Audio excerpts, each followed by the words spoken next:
Thanks for listening to the Herd Podcast. Be sure to catch us live every weekday from 12 to 3 Eastern, 9 to noon Pacific on Fox Sports Radio and FS1. Find your local station for the Herd at foxsportsradio.com or stream us live every day on the iHeartRadio app by searching Herd. Now let's get this party started. You're listening to Fox Sports Radio.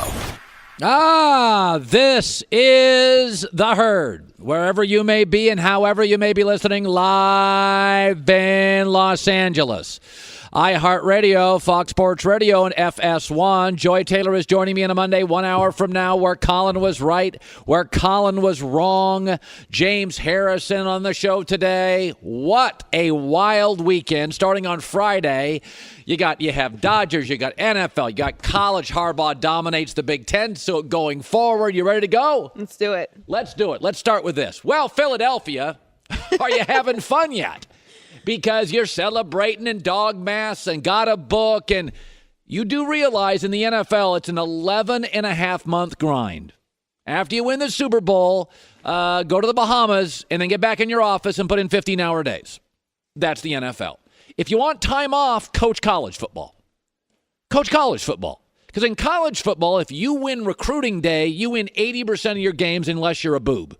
I mean, unless you're an incompetent hack. If you win recruiting day in college football, you win 80% of your games. But it doesn't work that way in the NFL. The New England Patriots are amazing, a dynasty, and nobody cares. Yesterday, they won by a yard. The week before, they won by a play. Nobody cares how good you are. Nobody cares about your dog masks. Nobody cares about your books. Nobody cares about your parades. You partied too much. Got politically engaged, told us how smart you were and how progressive and how thoughtful, and now you can't beat Carolina at home with a 17-0 lead heading into the fourth quarter. Philadelphia, you forget last year. Even last year, you were winning by one possession. 6 of the Eagles' 7 games this year, one possession. 9 of their last 11 games dating back to the last year, one possession. And in fact, one of those games that doesn't count as a one-possession game, Oakland, go back and look at the highlights late. It really was. If you want time off, coach college. But in the NFL, nobody cares about your dynasty. Nobody cares about your rings. Nobody cares about your parades. You went from hunters to the hunted. You thought because you won a Super Bowl and Carson Wentz didn't play and Jordan Hicks didn't play and Jason Peters didn't play, you thought, you're getting all those guys back. Oh, woohoo. Honey, schedule a couple of vacations. We don't need to go into the office. And guess what? I still like you. Still like your GM, like your coach. I still think you're aggressive as heck, and I still think you'll probably at the end of the year win the division. But you're not winning the Super Bowl this year. Because it doesn't look like to me you put in the time, the details. You're not as good at it. You're just not. Now, you've had some injuries. So what? Gronk didn't play yesterday for New England. No excuses. Well, we've had injuries at running back. New England didn't have Sony Michel yesterday late. No excuses. They're better at details than you are. Now, you're still aggressive. The last few years, since 2016, you lead the NFL in fourth down attempts and fourth down makes and two-point conversions, and there's a lot I like about Philadelphia. I like the owner. I like the GM. I like the coach. I like the quarterback. The fan base I can do without. But did you see yesterday after the game, Carolina's mocking you. They're laughing at you. They did the dog mask on social media. If you don't want to grind for 11 and a half months and you want to have fun, go have fun. Play college football. But you're not going to be a dynasty. Dynasties are hard. Every day grinding. Everybody made fun of Bill Belichick. Everybody makes fun of Bill Belichick. Remember a couple years ago they won? And he came out and it was at the victory parade. And it was like, you know what Bill Belichick did? First of all, he said this. Remember this. No days off. No days off. No days off. Yeah. No days off. No days off. And everybody gave him crap. Do you know where Belichick went from that parade? He went back to the office to look at film. So what's happened to Philadelphia is what we predicted. They'd still be good, and they still have good personnel, and I still like them. But this idea the NFL's fun, it's called work. This is not, Saturday is for separation. Saturday is to watch Oklahoma blow somebody out and Alabama blow somebody out and Clemson blow somebody out because they won the recruiting in February. And 9 of the 11 games they play, they just have better players.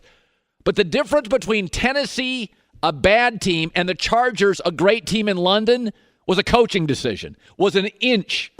The difference between Carolina and Philadelphia, a Super Bowl team from a perennial roller coaster ride, is a foot. And you win because you put in the time. Doug Peterson, a guy I like, is already playing the underdog card. These are games that galvanize football teams, and this is going to do that. This is going to bring us even closer together. Basically told them that, hey, pressure's off of us. Nobody on the outside world is giving us a chance to do much of anything, and pressure's off, so we can go play, have fun, and just relax, and a lot of football ahead too. That's just a bunch of hooey. That's just a bunch of hooey. That's a slogan. That's a motto. You're trying to sell guys in the locker room. Nobody cares about us. No, Philadelphia. They're going to care about beating you the entire year because you're Super Bowl champs. And a couple of years ago, Atlanta was the talk of the NFL, and they got to the Super Bowl. And now Atlanta is no good. And they're going to lose tonight in Monday Night Football probably. Work. Don't want to do it? Go coach college. Don't be a GM in the NFL. Go be an athletic director in the SEC. The NFL is a grind. Celebrate briefly, grind daily. And I think a lot of people aren't built for it. Bill Walsh was built for it. Chuck Noll was built for it. Belichick is built for it. Jimmy Johnson was built for it. But it's hard. Got any more books to sell? Let me shift gears to the Dallas Cowboys. You know, it's funny. Teams, and it's not strange, but it happens. Teams tend to take the personality often of their cities or their owner. Every great Laker team has had some flash. Showtime Lakers, Magic, Kobe, Kareem. It's a city of stars. Every great Laker team, even go back to Wilt and Jerry West and Gail Goodrich. There's never been like a bad boys Lakers. You know what I mean? Detroit's a tough city. Detroit, they build cars. Detroit teams are tough. Every Detroit team that wins is tough. Okay. How about the New England and Boston, 51 universities within the metro area of Boston. The Patriots, cerebral. The Celtics, cerebral. The Red Sox, evolvers, adapters, innovators in baseball. Golden State Warriors, Silicon Valley, progressive. You tend to mirror your cities, and you often mirror your owners, right? And Dallas is an aggressive town. I mean, Jerry Jones buys the team, fires the only coach they've ever had, goes and gets a college guy, aggressive. Dallas is aggressive. The state of Texas. We do big things in Texas. They're not worried about saving the red owl. Okay, in Texas, they do big things. They don't have regulations. Dallas is an aggressive town. Oil money, wheeling and deal. That's the city. And Jerry's the most aggressive owner in the NFL. But this football team, Jason Garrett, has got to be the most passive football team I've ever seen. Dallas actually has a city slogan that says big things happen here. I think they should change their slogan to we play for ties here. Dallas, what was that? You got the most aggressive owner in a hyper-aggressive city, and you have become a passive football team. I mean, whatever the opposite of gunslinger is, how about traffic cop? Whatever. Brett Favre was a gunslinger. Jason Garrett's a traffic stop. Watch your way. Walk slowly. Look both ways. Don't get in trouble. What's going on here? You had over a minute left. Alex Smith did you a favor, stepped out of bounds, saved you a timeout. Over a minute. Have Dak. Got good field position. You were playing for a tie. 12 seconds left. You never made a shot at the end zone. Jerry Jones is the most aggressive owner in the NFL. Dallas is as aggressive, anti-regulation as any city in the United States. I don't want to hear about snap infractions. I don't want to hear about the clang as the ball hit the post. I don't care about that stuff. That final drive, you were playing for a tie. 12 seconds to go at the 31, never took a shot at the end zone. And by the way, if you don't trust Dak, and it looks like you don't trust Dak, you got the wrong quarterback. I mean, you keep telling me you like Dak, but you're not showing me that with your actions. When I watch Dallas play, people say a lot. I don't do this. I do this. You know what I look at? Actions.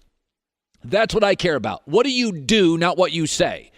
Jason Garrett keeps telling me he loves Dak. Jerry Jones, I love Dak. I watch you play late. You don't love Dak. You don't trust Dak.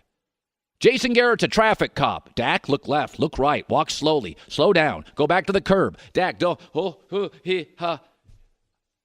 New England goes for it. Philadelphia, I got my issues, but Carson Wentz, they go for it. Carolina yesterday, we go for it. You can tell me how much you like Dak, But I'm watching your actions. The most aggressive owner in the most aggressive city in the NFL, that is the most passive finesse. I shouldn't say finesse because they do run the football well. But, I mean, you're playing for ties here. And by the way, Tony Romo, whenever Tony Romo does Cowboy games, it's not a good look for Dak Prescott because Tony Romo knows the truth. This is the same playbook. This is the same playbook. So when Dallas pulls out a play, he knows where the play should go. From the pocket, ball tipped and incomplete. Well, this one, Dak's got to pull the trigger. Watch Beasley on a slant. Right there. That's a big play. And he's the number one option on that play. And he just hesitated and went back to Swaim. Yeah. Jason Garrett's not a go for a guy. Dak doesn't want to throw the ball down the field. You know, don't mess with Texas. Isn't that what they say? Don't mess with Texas. New motto. If you wouldn't mind, we'd like to play for a tie. Does that offend you? We're going to settle here for this and settle here for that. And, I mean, you're watching that game. Look at who have been Cowboy legends.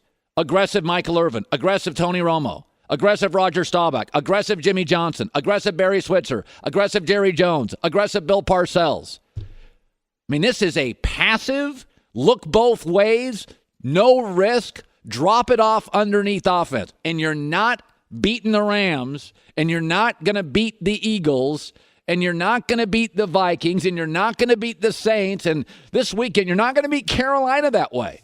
And stop telling me you trust Love Dak, because I don't see it. You're saying it, but I don't see it. Good stuff. What a crazy weekend. I mean, it's just crazy. Got fights in a Laker game. Got an incredible World Series. Jim Harbaugh now, as predicted, is in control. Only team in the Big Ten without a conference loss. Coming up next, you ever see the movie Jaws? Just because you can't see a shark doesn't mean the shark is not out there. And in the NFL, it's out there.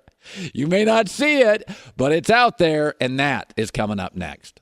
Fall is here. As you switch out your wardrobe, don't neglect your underwear. And now is the perfect time to upgrade or restock your drawers with the all-new fall colors and prints from Tommy John. Listen, they obsess over every little detail. They now have men's and women's underwear. No wedgie guarantee, stay-put waistbands, range of fabrics, feather light, moves with you, doesn't move against you. And that means no bunching, no riding up. They're so confident at Tommy John that you'll love your first pair. They call it the best pair you'll ever wear, or it's free guarantee. Don't like it? Full refund. What do you got to lose? That includes the new life-changing women's underwear, now fully back in stock. So before you spend another penny on these cheap multi-pack underwear, remember, there's a better way to take care of your goods. Go to TommyJohn.com/herd, HERD, and that gets you 20% off. Only at TommyJohn.com, TommyJohn.com, code HERD for 20% off. By the way, the Patriots won, and again, last 2 weekends, Patriots, the best detail-oriented team I've ever seen. They're obsessed on it. Not about fun, about grinding. They won by a yard yesterday. They won by a play the week before. And this is the way it works every year for New England. They win their playoff games by this much. Every Super Bowl the Patriots have been in, all 8 have been won or lost by a field goal. That's just the way all of them work. That's why they're obsessed with details. By the way, everybody's fallen in love. And I watched them yesterday, and Gronk got hurt, and he doesn't play, and Sony Michel doesn't play much, and it's in Chicago, and once again they dropped 38 points, 4 straight games, 38-38, 43-38. They're first in the NFL in the last 4 games in wins, in points, in point differential, and first downs, and they're doing it. Gronk wasn't there. Philadelphia, I don't want to hear excuses. Sony Michel got hurt. I don't want to hear about Philadelphia's excuses for running backs. They're rebuilding their offensive line. They've got a new left tackle. They don't have Dion Lewis. They don't have Malcolm Butler. They don't have Danny Amendola. They don't have Nate Solder. And here they go again in October, and they look like the best team in the National Football League. And I know we're celebrating the Rams, and I know we're celebrating the Chiefs, and I understand that they're flashy and fun. Abs and bikinis at the beach and the Frisbees going around with Patrick Mahomes and Jared Goff and the sand and the boogie boards. But John Goulet, you hear the music too, don't you? You know there's something out there in the water. And you're up there on your paddle board, Chiefs. You're out there on your surfboard, Rams. Beach volleyball, good times. You know who's under that water. It's Tom Brady, and that fin's got a 12 on it. Yeah. I mean, here we go again. We're falling in love with all these teams on the surface and their points and their Bomberooskies. And I'm watching New England yesterday. I watched them against Houston. I watched them against Kansas City. And this is just what they do. By the way, they got another loss in them. I'm going to predict now 12-4 or 13-3. They're going to get a bye. Unlike the Chiefs, who have a real team in their division, the Chargers are a real football team. Get ready to play in Foxborough in January, which, by the way, Foxborough in the playoffs, Tom Brady is 19-3. And the only team that's given him struggles, the Baltimore Ravens, not the Kansas City Chiefs. So you can blow me away with all this beach volleyball and the abs and the bikinis and the Bud Light and the beers. But underneath the water, you see that fin out there. That's got 12 on it. And you know what they do. You're kicking your feet up there, celebrating, spiking the football, and that shark under the water, it sees you and it's circling. Beware. You're going to need a bigger boat. Joy Taylor with the news. No. Herd on the news. This is the Herd Line News. Out on sharks, Colin. You love sharks? I'm out on sharks. Oh, you lived in Miami for years, so you've seen a few. I haven't been in the water here since I've been to California. Yeah. Nothing more than my toes. Okay. Because in like the Miami water that's like warm and tropical, this just looks like there's sharks in it. So LeBron debuted in LA Friday night. We were there. It was a great scene, but things got a little heated in the fourth quarter. Brandon Ingram shoved James Harden after being called for a foul, and Chris Paul and Rajon Rondo got in each other's faces, and some spit was released. Yeah, shared. And some punches were thrown, and LeBron got in the middle of it to break up his banana boat friends and his new teammates. And after the game, LeBron wouldn't say too much about the fight. Didn't see anything. And I didn't say nothing to my team after the game. Just try to calm things down, that's all. Play basketball. We was right there. It was a one-point game, and we had opportunities to win the game. Coach said what he had to say. Come in tomorrow, get better.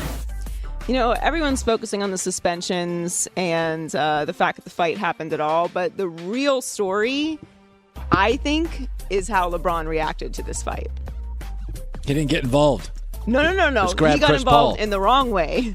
You can't have Rondo and Lance Stevenson and JaVale McGee and try and build this whole team around grit and toughness, and then when a fight breaks out, you go with your banana boat friend on the other side of the court. Now, there's nothing wrong. We all know that LeBron is not a confrontational guy. So there's nothing wrong with pushing somebody out of the fight. But you can't walk with. I mean, look at him. He's walking with his arm around him to the middle of the court. Like, I honestly think that's going to be a problem. They're going to have a conversation about it for sure. I've got more thoughts coming up on this. I thought it was a. We'll get to it. Yes, I'll get to it. But the NBA suspended Brandon Ingram for 4 games. Rondo got 3 games, and Chris Paul got 2 games, all without pay. So you just mentioned it. The Chiefs laid on the Bengals last night, 45-10. Patrick Mahomes continues to light up that stat sheet, and yesterday he threw 4 touchdown passes, which gives him 22 touchdown passes in the first 8 games of his career, breaking the previous record of 21 set by Kurt Warner. Yeah. And Mahomes continues to remain surprised but humble. You think you're going to have success, but I didn't expect just this much. But at the same time, I knew with the weapons that we had, and I knew if I just ran and did what Coach Reed wanted me to do, that it was a chance that we could be really, really good. We literally have fun every single day. We love coming to work, I guess you would say, and getting to just play this game that we've loved since we were little kids and win a lot of football games. Now, the good news for them, because their defense is not great, the good news is they're going to get Eric Berry back at safety, who's just absolutely phenomenal. And they're going to get Justin Houston, the pass rusher, back to go along with Dee Ford.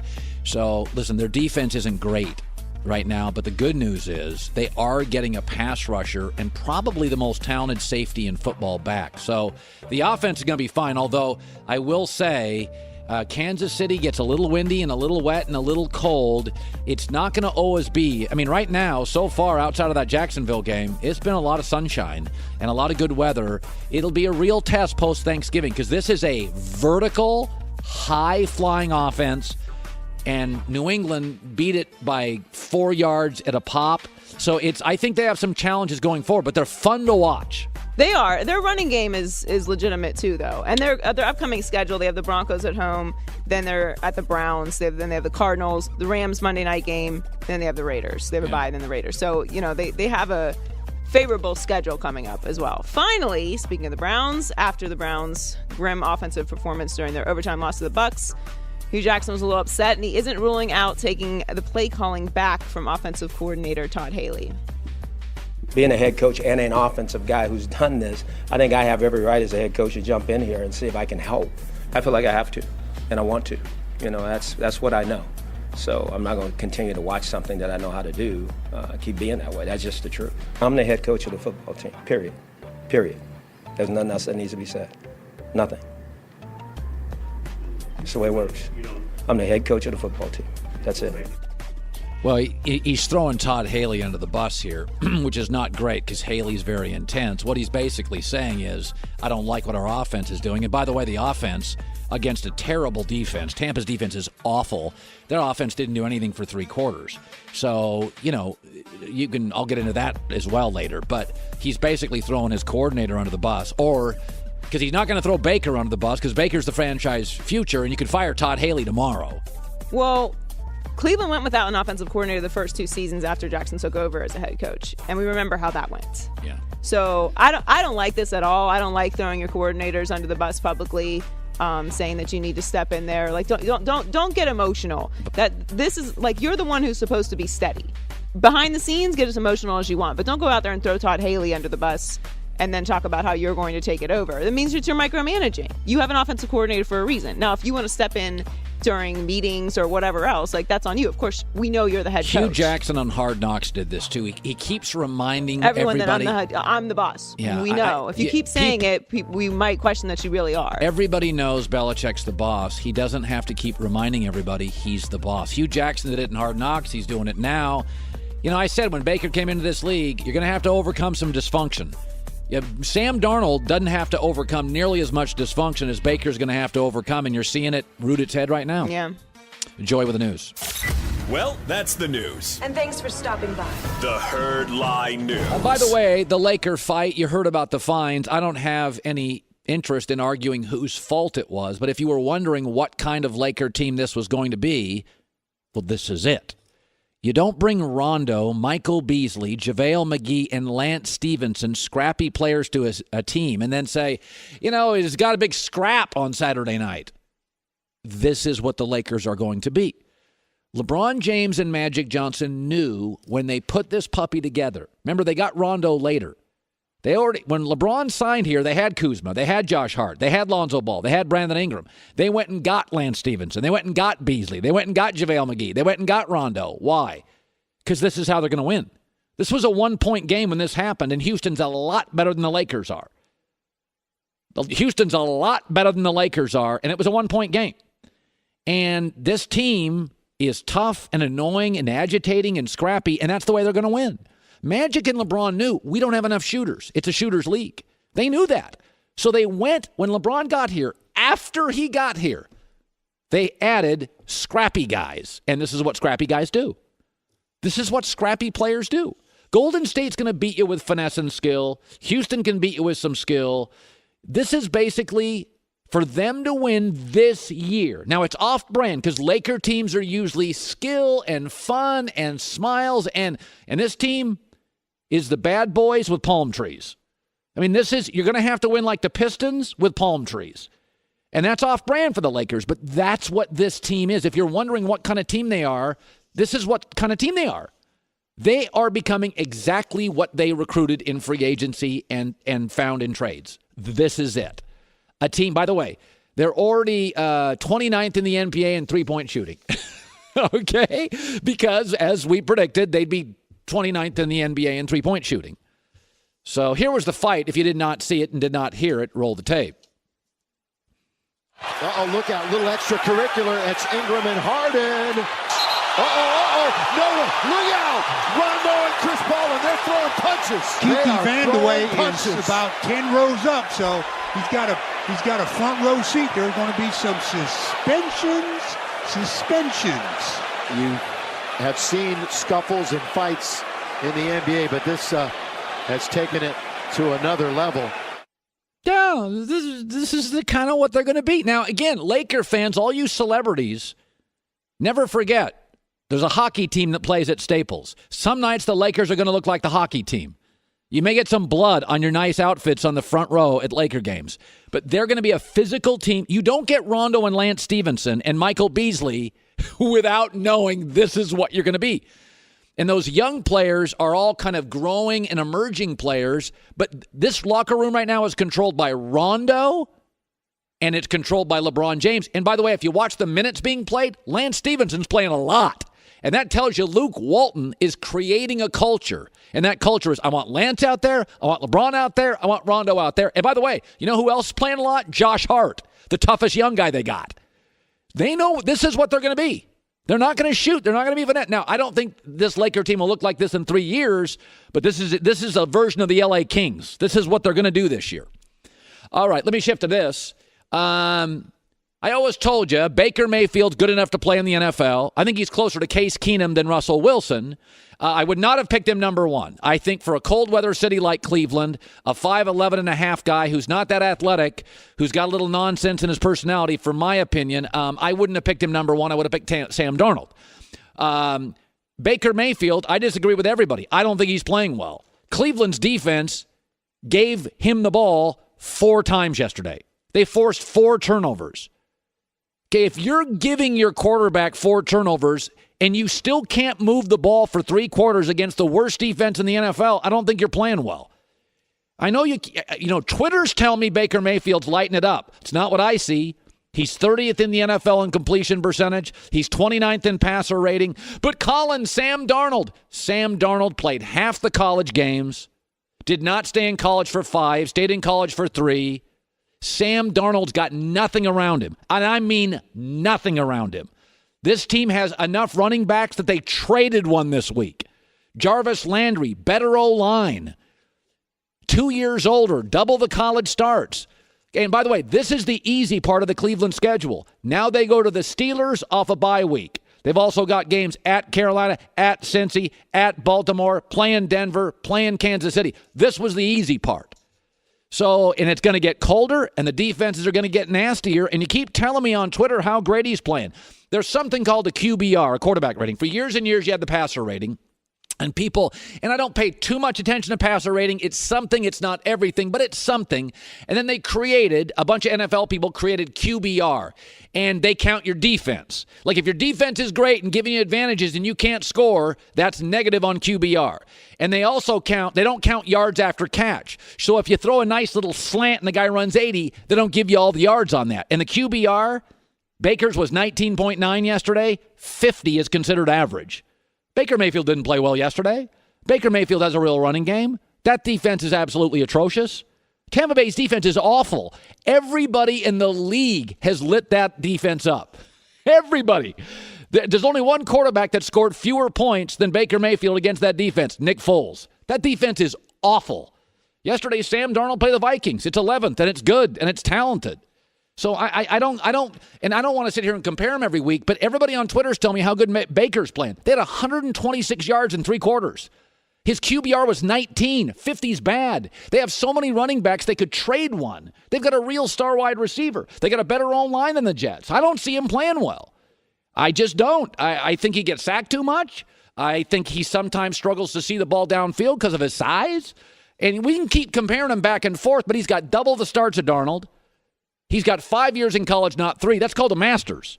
I don't think he's playing well. By the way, Hugh Jackson came out and said, I'm going to take over the offense. Well, what is that telling you? He's not happy. Hugh Jackson's like, we're getting 4 turnovers. This defense is nasty, and we're losing games, and we can't move the ball the first 3 quarters. So I disagree with Twitter. I don't think he's playing great. Doug Gottlieb's around the corner. It is a Monday. We are absolutely packed. We are, and by the way, the next couple of weeks are going to be, we got the perfect World Series, NBA underway, Jim Harbaugh now in control of the Big Ten, and Doug Gottlieb around the corner. In L.A., it's the Herd. Be sure to catch live editions of the Herd weekdays at noon Eastern, 9 a.m. Pacific on Fox Sports Radio, FS1, and the iHeartRadio app. Let's not waste any time. He's my buddy, Fox Sports Radio, after our show. The Doug Gottlieb on a Monday. Next hour, Colin right, Colin wrong, James Harrison. There's Doug Gottlieb. Yes, let's hear it for him. There we go. All right, listen. So there's so many things to talk about. Let's start with, I said at the top of the show, I said people say things, but what you do, I pay attention to. Jerry keeps telling me he loves Dak, and Jason Garrett keeps telling me he loves Dak. I don't think they love Dak. Yeah, well, now we've had two opportunities, whether it's the Houston game or yesterday's game against their rival, the Redskins, to give Dak Prescott a chance to go for it, and Jason Garrett has said pass. Now some of that, in terms of conservative nature, I like. Yeah. I understand Twitter says Mike Vrabel was right yesterday. Mike Vrabel was wrong yesterday. I agree. Okay? The Chargers were on the field for 36 minutes defensively. Kick the extra point, go to overtime, Chargers defense gassed. Whether you get the ball first or get the ball second, it doesn't really matter. Totally agree. You got a great shot to win it, yeah. Okay? And look, Frank Reich went for it, and that saved the Texans' season. So I'm okay with Jason Garrett being conservative because of his years in the NFL tell you that sometimes it's smart to play for overtime. On the other hand, how many times do we have to see him take the ball out of his quarterback's hands before he realized that, much like the Jacksonville Jaguars last year in the AFC Championship game, right? Oh, we trust Blake Bortles, but with 59 seconds to go, we're going to take a knee. Yes. Women will tell you this all the time. Actions, not words, big boy, right? Show me, don't tell me. Right. The Cowboys can say they love Dak. He's their future. He's their franchise quarterback.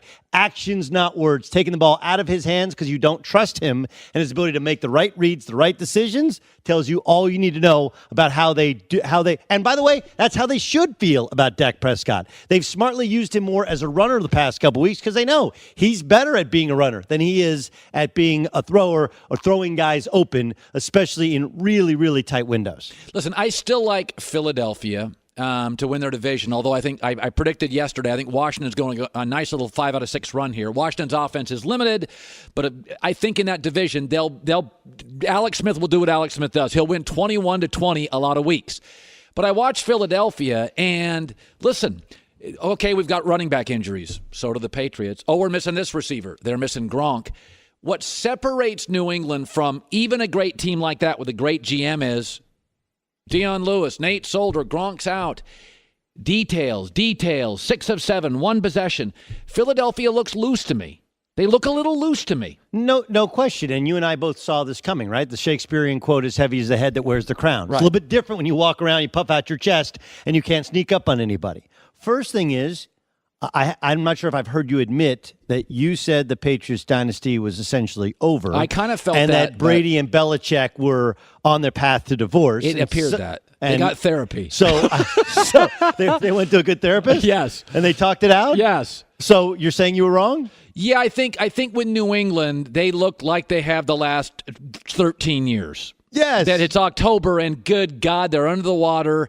Everybody's splashing up top, having a good time, and it's like that number 12 Finn circling around. Now, it should be pointed out that Sony Michel getting hurt, and supposedly reports are today he's going to get an MRI. It's not as bad as it was feared. Yes. But that's their ticket, right? We can run the football. We can keep the Chiefs off the field in the playoffs. We can keep the Steelers off the field in the playoffs. Like, we're a little bit different. Yeah. But, yeah, they just figured it out, as opposed to the Eagles, who, remember, last year they had to reach out and make a trade for a running back. Yeah. This year, so far, Le'Veon Bell doesn't look like they'll be able to trade for. Maybe they bring Shady McCoy back. Maybe. Yeah. But, yeah, like I would agree. This is a different team. They don't have the same tenacity, the same finishing ability. And you can tell me that they could have won yesterday against Carolina, but they could have lost early in the season against the Atlanta Falcons in the first game. You know what I think happened, Doug? Listen, 9 of their last 11 games dating back to last year are one-possession games. And, in fact, one of those against Oakland, if you go back to the game, it really was a one-possession game. So the Super Bowl champs, that we all love their owner, love their GM, love their coach, 10 of their last 11 games are one possession. That's this league. That's why when Belichick says no days off, everybody rolls their eyes. But You can't take a lot of days off in this league. It is. I'm watching yet. Tennessee is about 6 plays from us loving them and us hating them. Yeah, well, and sometimes you have one of those years where things go right. Yes. Right?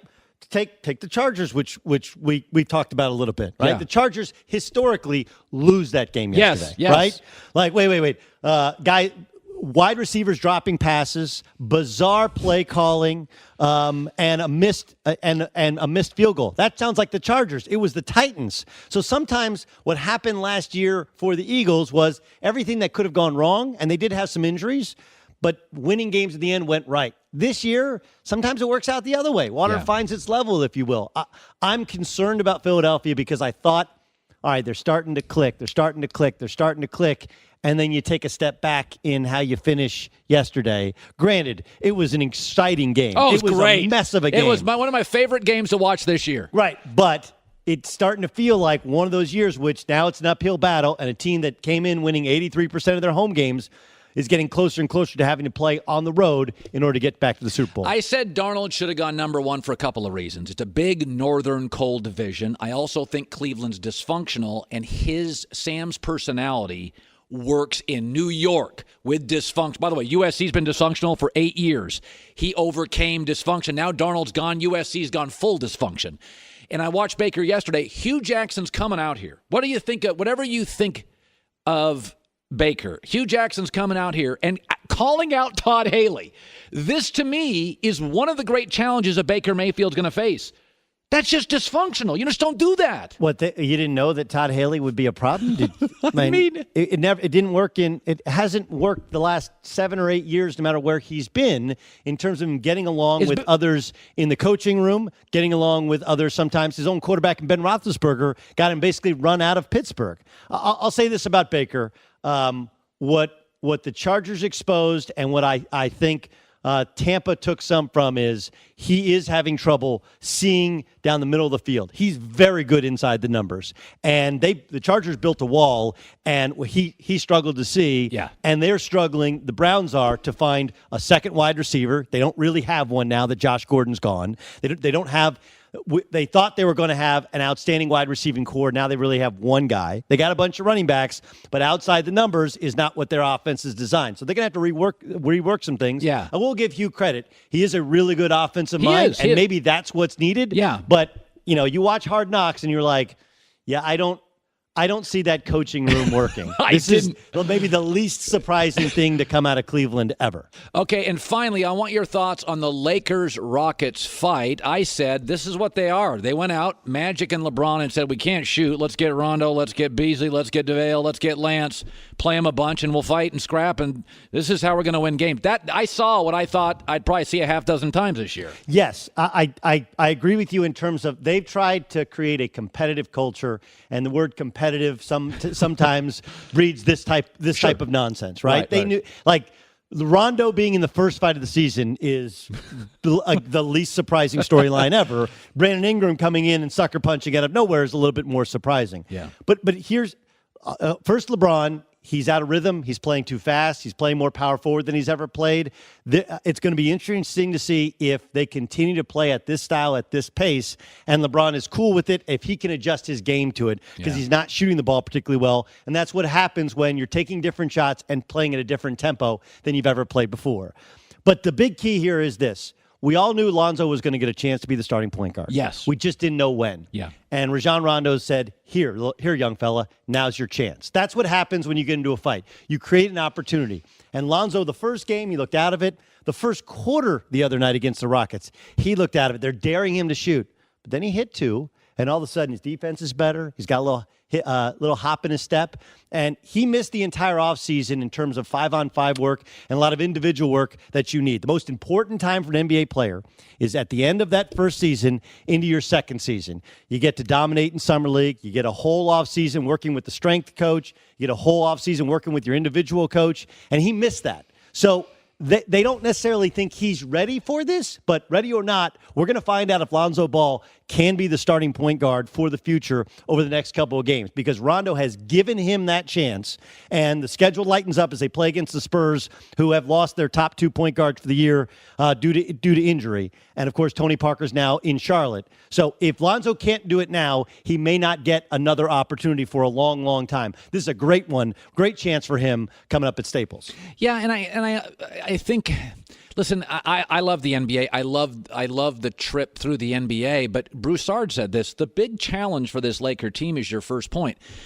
LeBron, to make this thing work, is going to have to maybe include Lonzo, and Lonzo needs the ball, and LeBron's going to have to maybe play off it, and this is going to take 30 games. It'll take a while. I will say this about Lonzo. He actually shoots it pretty well off the basketball. Catch and shoot. His problem is there's such a massive hitch in his shot off the dribble that it limits some of the things that he can do. So I actually think he fits better with LeBron than Rondo does, because Rondo's a non-shooter, but a non-shooter that either has the basketball and wants to make the pass for the shot, or you put him below the rim in what's called the ghost position, where he can catch. He's a much better finisher than Lonzo is. But Lonzo plays at a great pace. The ball gets up the court, and he has no problem deferring and getting the ball to LeBron James. I actually think those two work together better, but we'll see. This is Lonzo Ball's chance to retake that position. Doug Gottlieb, Fox Sports Radio after us. Colin right, Colin wrong, hour 2 on a Monday next.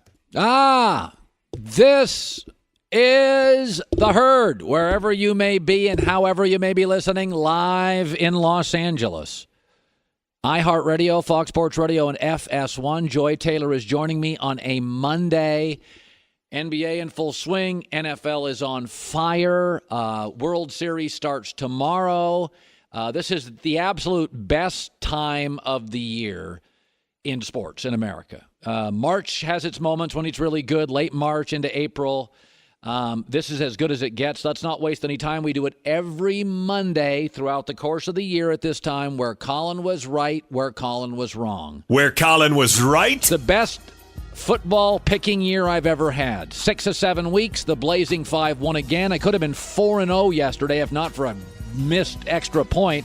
I said the Colts would be the lock of the year over the Bills. I picked the Panthers to upset Philadelphia in Philadelphia, and I guaranteed Washington would beat Dallas over 60%. It's just one of those years where the numbers are lining up, and yes, I've already checked out the numbers for this week, and I've already got my Blazing 5 picked. Where Colin was wrong. Cam Newton did all the things I never trust with Cam Newton. He was accurate. He drove the ball, not throwing off his back foot. He was better late in games. He was a leader. He made tough throws. I'll say this about Cam. I've had my criticisms, but now he has multiple touchdown passes in 5 straight games. He's never done that before, and a lot of it is Norv Turner. So what it shows me, despite all the fame and the looks and the money, he is coachable. He still throws the ball too reliant on his arm and not enough on technique, mechanics, and his legs. But he was fantastic in the fourth quarter. He was poised. He was in control of the football game. And it was the Cam I wish I got more of. Where Colin was right? Meanwhile, Andy Dalton shrinks like a cheap T-shirt every time the lights are on. He's now officially 0 for 6 on Sunday Night Football. He is 2 for 13 against the Steelers, and yesterday against the worst defense in the league, he was awful, 15-29. Cincinnati got 10 points. I mean, come on. Come on. He's a C-plus quarterback. I've been battling this for years. Some guys rise to the moment, and some guys shrink. And I don't even need to tell you the guys that rise, but I do have to keep reminding you of the guys that shrink. It's not that he's 0 for 6 on Sunday Night Football. He often plays his worst games of the year in primetime. Yesterday, his passer rating was under 85. His completion percentage in 2018 was under 59. Where Colin was wrong. I predicted Brandon Ingram would assert himself very quickly as the number 2 guy in the Lakers behind LeBron. Well, he won't play for the next 4 games. He got into a fight and is suspended. He has not hit in 2 games a three-pointer. He has looked at times passive. In fact, right now, JaVale McGee is leading Brandon Ingram in points per game. And Josh Hart, by the way, is the young player that everybody in L.A. is talking about. And Josh Hart from Villanova's got a ceiling, but he plays his butt off, and he's really tough, and he doesn't back down from anybody. And Brandon Ingram was the guy I thought would assert himself game one. 2 games in, doesn't look like I was hoping he'd look like. Where Colin was right? Oh, Jim Harbaugh can coach. Interesting. Sometimes the media, I don't even understand what they're saying. The media going into this year was comparing him to the guy he replaced, Brady Hoke. Brady Hoke, in his 4th year, was 5-7. Michigan now has firm control of the conference, just steamrolled Wisconsin and Michigan State, only Big Ten team without a loss, and in control coupled with Ohio State's loss. Their defense is the best in the conference. I don't think they're good enough to beat an Alabama or a Clemson or Oklahoma. I still have concerns about their offensive line. But do people in the media, do you just attach yourself and don't we have the time to do data and facts? He won in San Diego. He took an 0-12 team in Stanford and won. He took the 49ers in 1 year and took them from 6-10 to 13-3. And you think he's Brady Hoke. Okay, Michigan may never be Alabama. The dude can coach. We told you on Friday he's going to win this game convincingly, and by the end of the weekend, he's going to have control of the Big Ten, and voila, he does. Where Colin was wrong. The Toronto Raptors beat the Celtics. They are 3-0, and they beat the Celtics. Listen, it's nothing against the Raptors, but they're sort of like the country they play in Canada. They're nice. They're pleasant. They're likable. Not a lot of dog. Not a lot of alpha. But they beat the Celtics. They even won a game this weekend without Kawhi Leonard. The media has loved the Raptors for years. They give good quotes. They're smart. They're progressive. But in the end, big arm wrestling contest in April. Do you really trust them? Not really. But they've looked good, and Kawhi Leonard is fit right in. Where Colin was right? Saxonville is officially Mediocreville. Come on, man. Blake Bortles got benched for Cody Kessler. I mean, there you go. And I've said, I doubled down on it last week. The way to solve a problem is admit first you've got a problem. Not a single Jaguar player in that locker room buys Blake Bortles. In fact, there was reportedly a fight in the Jacksonville locker room after the game. You can tell players things, but you can't fool players. Nobody buys Blake Bortles. That's why I said Jacksonville 10-6 will pull way back. I said they'll be 8-8. Andrew Luck's back, Deshaun Watson's back, and they'll go to their rightful number 3 spot in the AFC South. Where Colin was wrong. I love aggressive play calling, and I always say, be aggressive. Be like the Eagles. Aggressive, aggressive, aggressive. Like Doug Gottlieb said, I hated what Tennessee did. They're now 0-7 on 2-point conversions. Listen, for the rest of you teams, keep going for it. For Tennessee, let's scale back. Mariota's not good on the 2-point conversion thing. And as Doug pointed out, the Chargers were on the field and gassed. You just get the extra point. You go to overtime. You feel like you've outplayed that football team. If you feel you've outplayed a team, then go to overtime. If you feel you're lucky to be in the position you're in, then go for the win. Tennessee had played well. They played good enough to beat an excellent Charger team. You kick the extra point. That's one of those aggressive for aggressive sake. I didn't like it. Where Colin was right? Lakers are 29th in three-point shooting, 24% threes. Listen, some problems in basketball don't go away. Short teams can't get tall, and bad shooting teams don't become good shooting teams. LeBron's only hit 1 3-pointer. We can sit here every day and try to figure out this. Luke Walton has got one major problem, and it's not solvable. As we said before the year, they're going to be bottom 5, bottom 8 teams all year long in threes. And right now, they're shooting 24%. And by the way, that's against the Rockets, who are not a great defensive team. And Portland's backcourt, Damian Lillard and C.J. McCollum, they don't play defense. These are not elite defensive teams they've played, even in their own building. They can't hit them. Where Colin was right, where Colin was wrong on a Monday. So I told you last week I wanted Dodgers and I wanted Red Sox because I wanted stories and I wanted stars, and I didn't want Craig Counsell going to the mound 11 times in a game. I get analytics. I prefer manalytics. I watch sports to watch great achievement. Whether the Olympics, the World Cup, I want to see Ronaldo. I want to see Messi. I don't want to see managers walk to the mound. But we almost got that. Game 7, Dodgers in Milwaukee. Season came down to this play. It's a remarkable play. It is absolutely remarkable. It's 6th inning.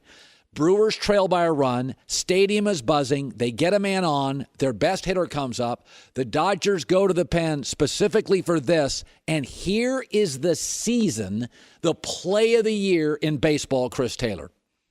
In the air to left, into the gap. It is caught! Taylor with a run-saving catch, and who knows how much more. Got a great jump, ran a mile, and used every inch of that leather.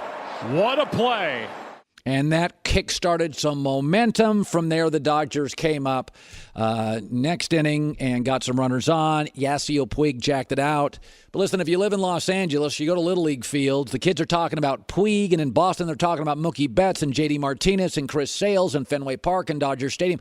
I'm not anti-analytics. I had lunch, actually, Saturday with probably the leader in the NBA in analytics, Daryl Morey, the general manager of the Rockets. And we always joke, I call him manalytics. I like 60% analytics and 40% manalytics. I don't think with 21-year-old men you can turn them into pocket protector guys. Sports isn't about numbers. It's about in big moments, doing big things. Yasiel Puig, I don't care what the analytics say.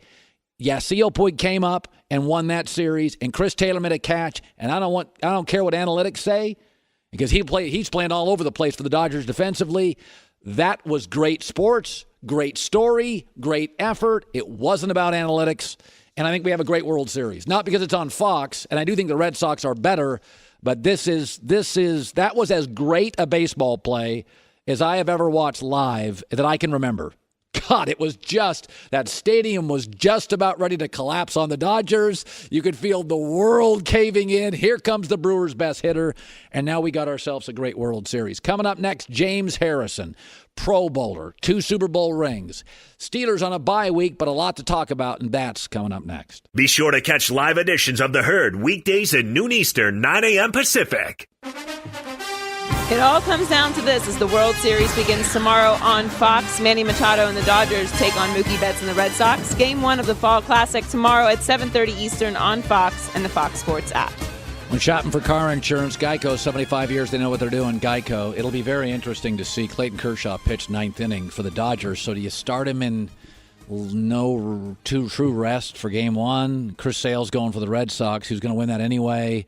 So it'll be interesting. Or do you just rest Kershaw, make him capable of going 7 innings in Game 2, and then you feel like you can use him in Game 2 in the crucial Game 6? I'm not sure exactly what the Dodgers do on that. Kershaw did pitch in the 9th. He is their best starter, but he's not as dominant as he once was. And with that, 15 NFL seasons, 2 rings, Patriots, Steelers, and the Bengals. All-time leader for the Pittsburgh Steelers in sacks, Defensive Player of the Year back in 2008. James Harrison joining us in the Herd on a Monday today. All fired up. Great to see him, my man. Good to be back. So let me start with one thing. I know... I've never bought into Baker as a number 1 pick. I think he's Case Keenum. And Case Keenum, if you give him the right people, can win games. But yesterday, against a lousy defense, the Browns gave Baker 4 turnovers. He's got some real pieces there. They have enough running backs in Cleveland. They traded one on the weekend. Mm-hmm. I don't see Baker as a number 1 pick. Unlike Twitter, I don't think he's playing great. What do you see? I didn't see him as a number 1 pick either. I think they, reached a little bit. I feel that he is the best quarterback on that team right now, and he's a rookie. He's doing rookie things right now. So I think that's just part of the growing, pains that you're going to have with a rookie. I think they won a couple games with him, and all of a sudden, they were, thinking he was the next coming, and that's just not the case. Hugh Jackson called out essentially Todd Haley. I said when Baker got drafted, The reason I would have taken Sam Darnold in a northern division against the Steelers, Browns, Bengals, he's a bigger, stronger kid. He's a 6'3", and he's all a 6'3". Big hair, big hand, big everything big. And also, he can deal with the dysfunction in Cleveland. He's a very kind of Phil Simms, low-key, can have a coach bark at him. I think Cleveland already looks dysfunctional. I think Haley and Hugh Jackson are already banging on. Well, you got two real big personalities there, and you know right both? Now, yeah, and right now, things aren't going exactly the way they want it to go, and they're feeling like the offense isn't doing exactly what they should have did, especially after the output they just put up in Tampa there. So, he's the head coach. He's feeling like, this is my job. I have done this before, and that's what I do, and this is what I'm going to do if I need to do it. And I mean, like you said, he's the head coach. I don't know if that's the right thing to do, because now you're questioning your own judgment that you made in hiring Haley. I think the record before that was he won 1 or 2 games before that as the coordinator. So I mean, he's already doubled your output in just the last, 6-7 games. So I would think you wouldn't go out there and call him out like that and be something behind closed doors like he said before, but, that's something that he did. When you watch the Rams, they're obviously flashy. The division right now is not great. Arizona's rebuilding. San Francisco lost Garoppolo. They're rebuilding. How good are the Seahawks? Do you buy the Rams? Yeah, I buy the Rams because they are putting out. And when it comes down to it, the defense is playing well. I don't buy into the Kansas City thing. The offense is playing great, no question about it, but they're dead last in defense. At some point in time, your defense is going to have to put up or shut up, and they haven't put up yet this year. It's funny, James. We forget a majority of games are played like November 10th on in this league. Right. And every year we fall for September, October. You've been in this league forever. Explain to the audience the difference between Thanksgiving football on and pre-Thanksgiving. Well, it's a feeling, you feel great at the beginning of the year, to be honest with you. It's when you get into them games after Thanksgiving, you got, 8-9 games on you now, and it's the wear and tear of the season. What guys are going to actually take care of their bodies so that they're able to perform at the same level they did in September? What guys are still working out just as hard so they have that same strength that when it comes down to, November, December ball, they can still perform. And a lot of guys, even, when I played, we'd play Cleveland, beginning of the year, and then you'd play them at the end. And you would feel the difference of strength in the guys that you were playing against. They were a lot weaker than they were at the beginning of the year. Yeah, the Rams come at you from a lot of different angles. It's funny, for all the flash, they're kind of a power running team. Yes. It's a lot of Aaron Donald and Ndamukong Suh in the middle of the defense, and it's a lot of Todd Gurley. I mean, those two guys right there, you need 4 guys to block them in any, pass play that you're trying to do. When you leave them one-on-one, you're taking a chance. Yeah.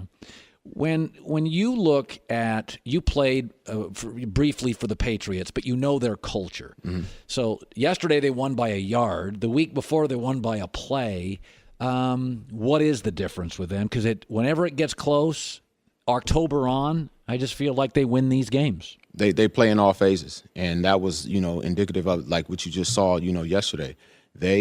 Special teams came in and basically blew things up. It was 2 touchdowns.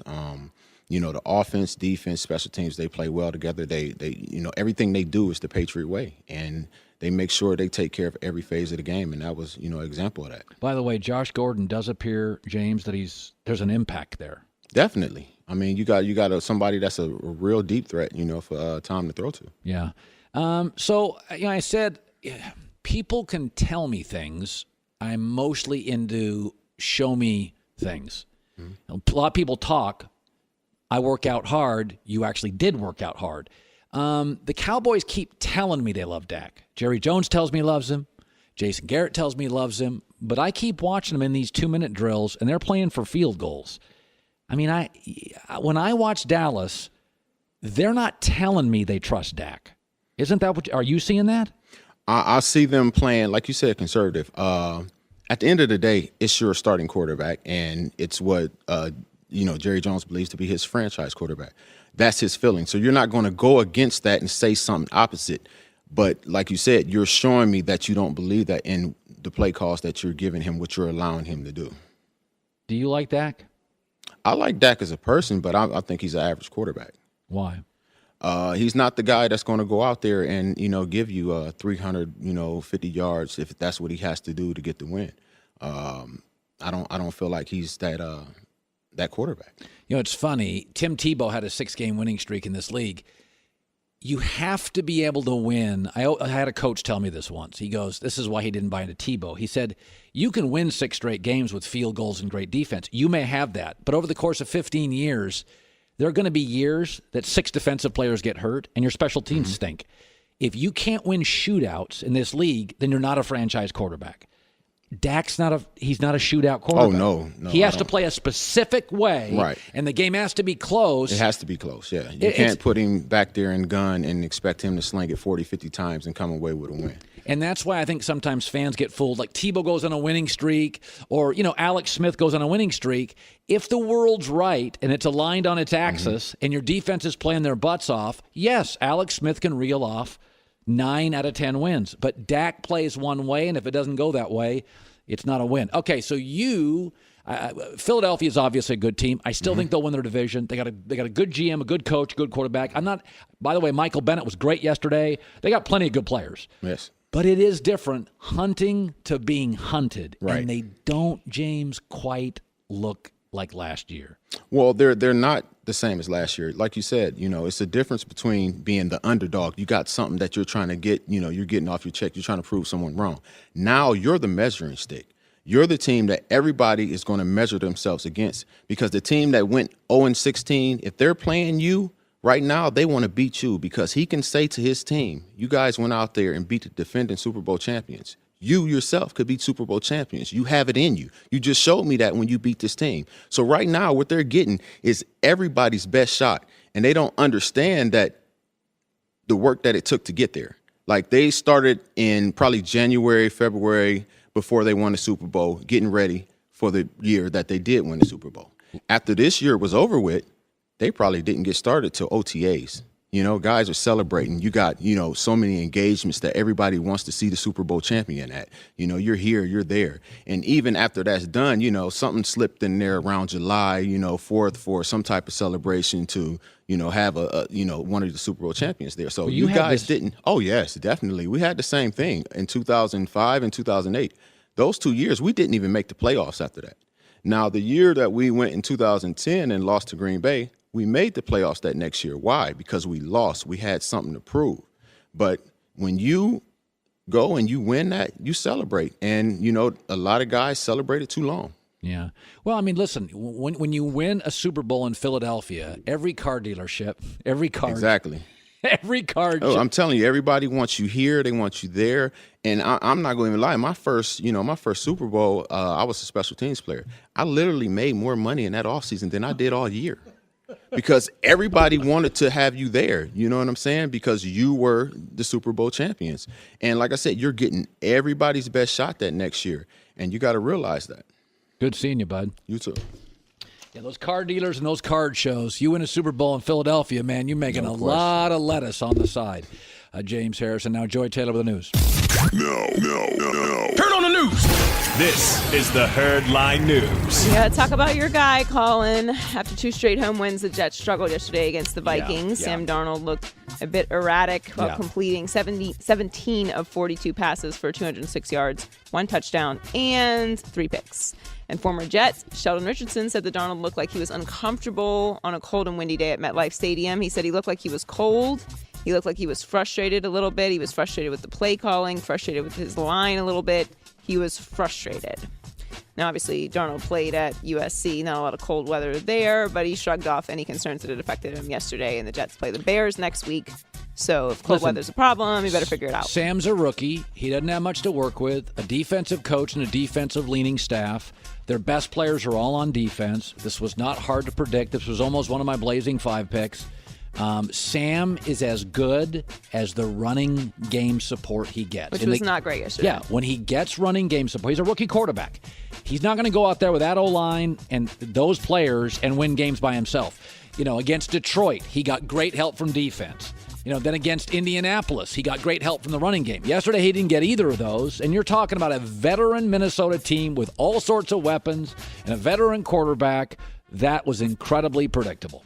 Well, something, probably that you and I felt like was a little bit predictable, but everyone else is not so sure about, was the Jacksonville Jaguars. And Doug Marrone hit Jags fans with a little shocker yesterday, and he benched Blake Bortles for Cody Kessler in the second half against the Texans. They lost 20-7. And after the game, Marrone's reasoning was very simple.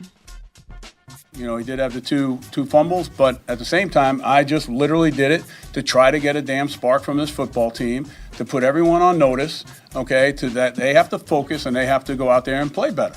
And, you know, at points in the second half, they did that. That's not fair to the quarterback, but that's the way this business is. So really, when we talk about it, and the questions are going to be, well, who's your starting quarterback next week? And, you know, the focus will be on that. But for me, it's on everyone. Yeah, it's mostly a quarterback thing. Well, that quarterback thing is going to be their quarterback thing for a while. Because they signed him to a big contract. Yes, and there's no way out of it. Really, if they cut him, it would be $16.5 million of dead money, which would be higher than the salary cap figure of any other player on the roster. Mm-hmm. So this is what you have to look forward to, Jacksonville. A long time with Blake Bortles. Finally, Chris Paul and Rajon Rondo traded punches in the fourth quarter of the Rockets-Lakers game Friday night, as we know. And Paul said that he threw the first punch because Rajon Rondo spit on him. Yeah. Now, Rondo denied spitting on Paul, but there's a new video that... Oh, he did spit on him. He spit on him. A little bit of spittle escaping the mouth there. So they're both suspended. Rondo, 3 games. Chris Paul, 2 games, and obviously Brandon Ingram. Yeah, has 4 games. Rondo started it. When you spit, that's you can't do that. I don't know that Rondo necessarily started it. I think this particular beef has been going on for years, and it finally just the opportunity presented itself to become physical. Look at Chris Paul. Look at Chris Paul's eyes when Rondo spit. What are you looking at me like that for? Did he spit, or did he spit while talking? No, I don't buy that. That's not a lot. If you're trying to spit on someone, it's a lot more than that.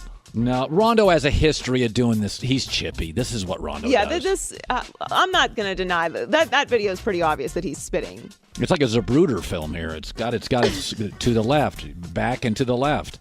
It's incredible. I don't know. This really, though, I know that the NBA doesn't like this kind of fighting. This is really actually great, especially for this matchup.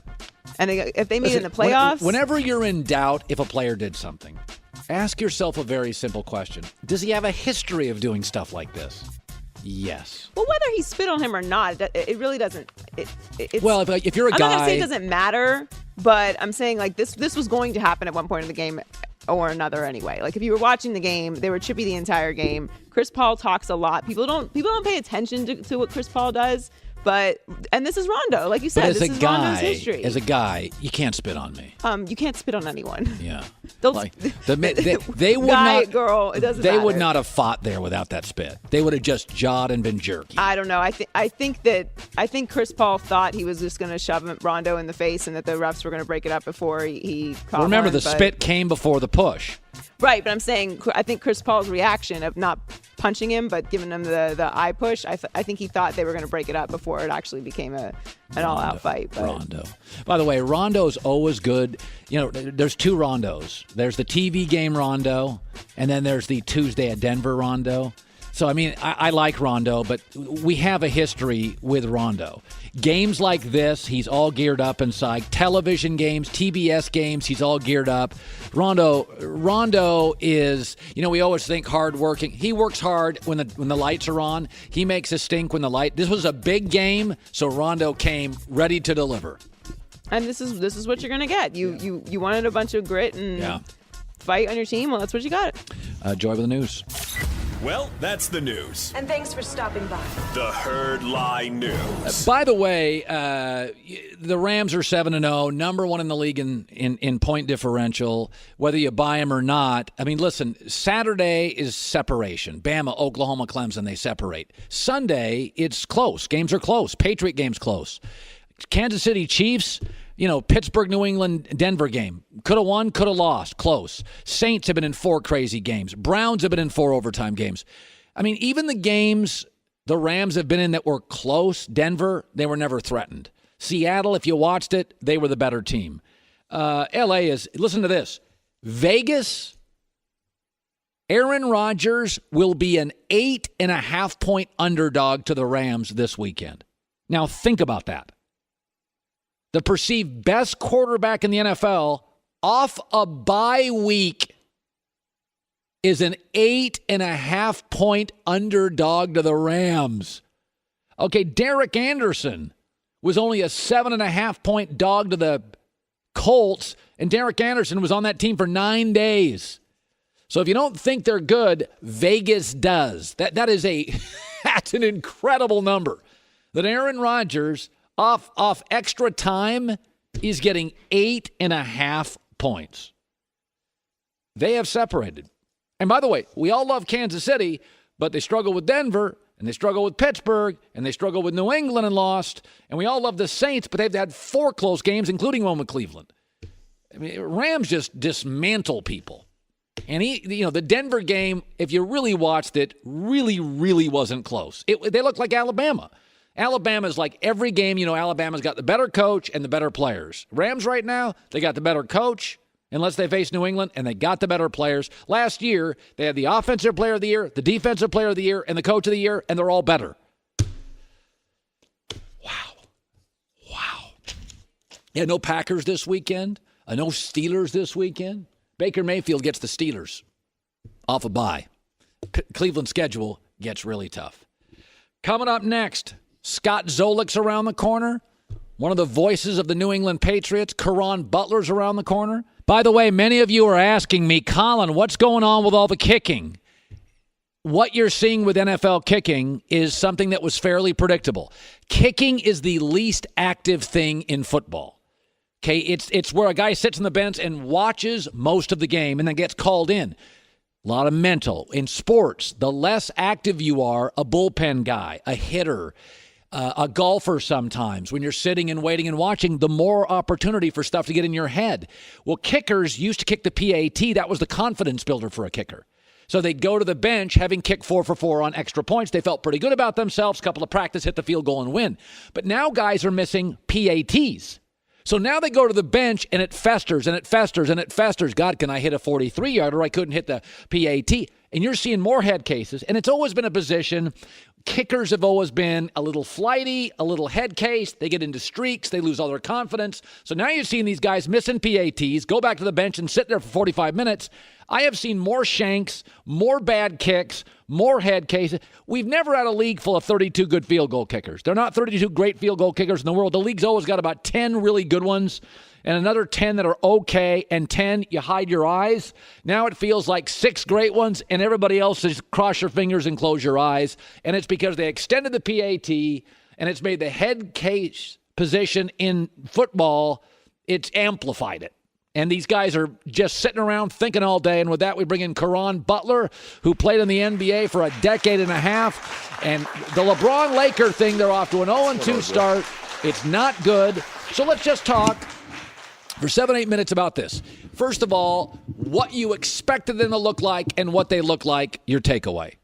Hey, listen, I thought that the pace of the Los Angeles Lakers was good. I thought the energy was great. I thought that, the shooting obviously could be addressed, could be better. But I did see flashes of a lot of positives. And what I mean by the flashes is I saw the intensity of guys that were supposed to be better 2-3 years from now be better now. We had questions about Lonzo Ball. Can he coexist with LeBron, playing off the basketball? Can he make shots? First game, I agree. Questionable. Maybe he ought to be moved. And then I saw the game against the Rockets where he was making shots. He had a different spring, a bounce to himself. So I was like, okay, he can fit. He can coexist with this group, and that's exactly what they need from him specifically. And Josh Hart fits like a glove. Amazing. Two-end player, playing defense, playing offense. Kyle Kuzma plays off him well, runs the floor. So they have some intangibles, but it's a work in progress. You're not just going to be good immediately.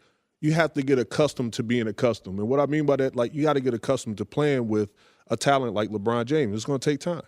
LeBron, D-Wade, and Bosh took 17 games before they were a winning team. Mm-hmm. And Love and Kyrie and LeBron took about 15 games, 20 games before they figured it out. And this team is not as talented as those.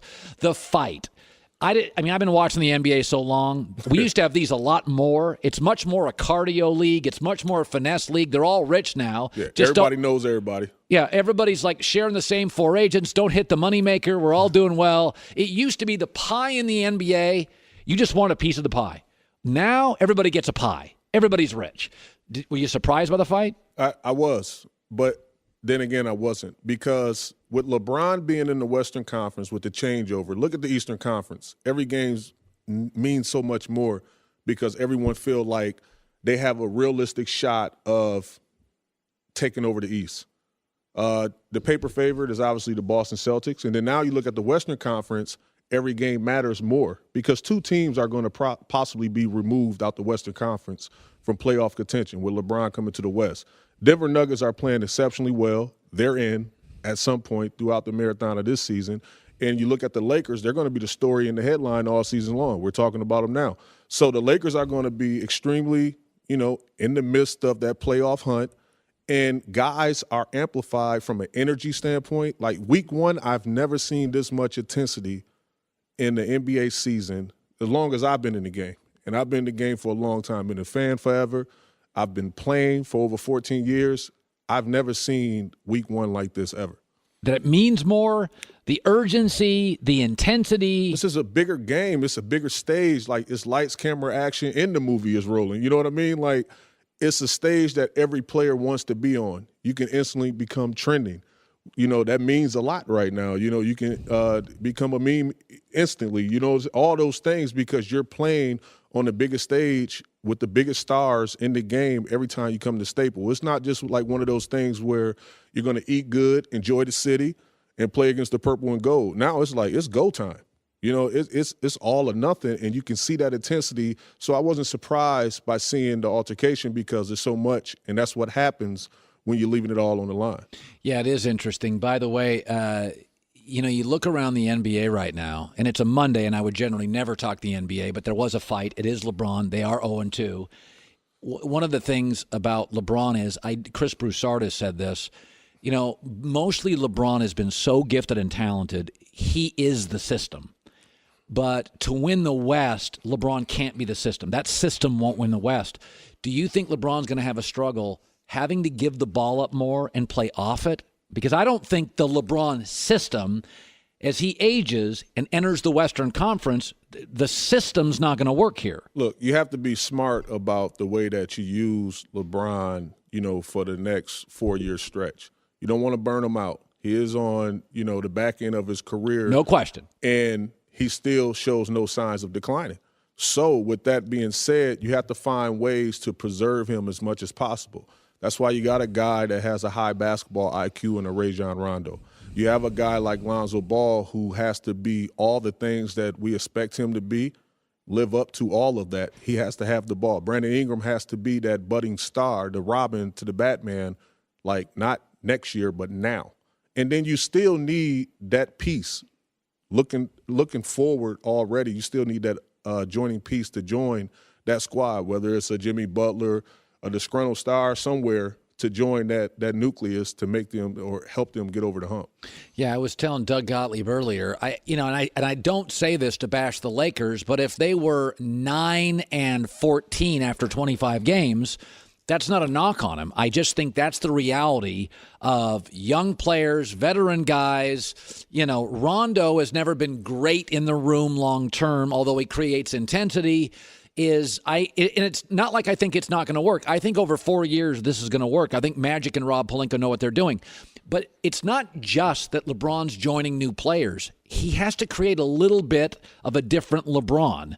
And that's hard to do. Guys in the NBA, if you'd have told Michael Jordan when he was still averaging 30 a game, we're going to need you to play a different way. And I'm like, wait, I got the titles. I'm the man. So I think LeBron's going to have to do some soul searching here because it's just a different roster. I think you did a great job of laying that out. And I think the Lakers organization and LeBron himself know that, look, this is going to be a couple-year process. We're not going to win this year, but we're going to compete, and we're going to compete by all means. And you saw that in that Houston game. You saw that in Portland also. Yeah, no, they were intense. Yeah, it really was, but it's not just going to happen overnight. And I think that as fans, specifically in the Lake Show land, you cannot have sports rage. We landed the well. You got LeBron James. He's the best player on the planet. Now you have to go through the growing process. It's going to be a process. It's going to be highs. It's going to be lows. It's going to be stretches where you're going to be like, wow. It's going to be stretches where you're going to be like, what happened? But it's a process. By the way, Oklahoma City's off to their worst start in 11 years. I knew it was coming. Well, I mean, did you see the games? Westbrook can't do anything. Oh, stop it. Stop it. I mean, seriously, he had that knee scoped. Worst start in 11 years. 0 for 3. The West, I'm telling you, Utah and Denver. How many games Russell playing? A couple. Listen, the point is, this team is, I feel, very wobbly early. You don't think so? I don't think so. Those hyper-athletic point guards, they get that knee scope third time. Do he look like he's slowing down? The long season. He looked exhausted last year. This is his first game, no preseason, all right. Just practices. All right. Come on now. Stop it. You know it inside. You know it. Come on now. No, it'll be fine. But I've always said this about the hyper-athletic guard that can't shoot. Iverson, Derrick Rose, John Wall. You have to score at the basket. Means more collisions with bigs. And after about 10 or 11 years and a couple times you get your knee scoped, you're not quite the same guy. You start kind of chasing points. You got to push a little more. That's why, the reality is in the NBA is you bigs, you got a DNA edge. You bang on bigs all night, you're fine. Those little guys, those Walls, those Westbrooks, those D Wades, you're not supposed to bang into 6'9" guys that weigh 245. We got to get out of here. Hour 3, Scott Zolik, former Patriot quarterback and now the radio guy, going to be joining us Hour 3 on a Monday. It's The Herd. Hour 3 live in Los Angeles. This is The Herd. Wherever you may be and however you may be listening, iHeartRadio, Fox Sports Radio, and FS1. Joy Taylor joining us. By the way, I'll take the New York Giants and the points tonight. That was one of my Blazing 5 picks. We already had a winning week. We're 3-1 over the Atlanta Falcons. I have a rule in the NFL. So whenever I get my picks every week, the first thing I look at is find me a team that got humiliated the week before. This is not college football. The difference between the great teams and the bad teams, I mean, Carolina and the New York Giants, yesterday Carolina looks great at the end of the game. They looked terrible for the first 3 quarters, and the New York Giants had Carolina beat, and they had the Houston Texans beat. So watch the Giants tonight because the world's caving in and everybody's telling them they're terrible. Watch how well they play tonight. I'll give you one next week. So everybody's crushing Jacksonville. Everybody is burying the Jaguars.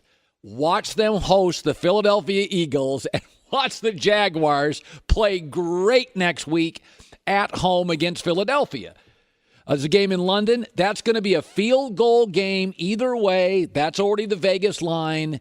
Is that in the NFL, it's the opposite of college football. When a team wins or loses big, if a team gets crushed in college football, you're like, they're bad, and it gets worse. If a team wins big, they don't get overconfident. They got better players. But in the NFL, it is so hard to win in this league. I mean, the difference between if you take the 28th team and the 8th team, it's 1 penalty. I mean, look at the scores of the NFL game. So watch the Giants play very well tonight, or as well as they can play with Eli. And I pick them to win. And then, I mean, a couple of weeks ago, Washington went down to New Orleans and got humiliated on Monday Night Football. And the Redskins looked awful, and everybody buried them. And they came back, and they beat Carolina, and they beat Dallas. So go against your natural instincts in the NFL, which is to give up on teams. No, race to teams that play like crap. Jacksonville next week in London is going to give the Eagles everything they can handle, and I like the Giants tonight against Atlanta. 15 minutes from now, former Patriot quarterback Scott Zolak stops by our show to talk about the New England system that beat Chicago in a crazy game in Chicago. Well, let's start with this, though. The Cowboys, how about them Cowboys? Their comeback hit the upright. Clang. So let me start there. Teams tend to take the personality often of their cities or their owner. Every great Laker team has had some flash.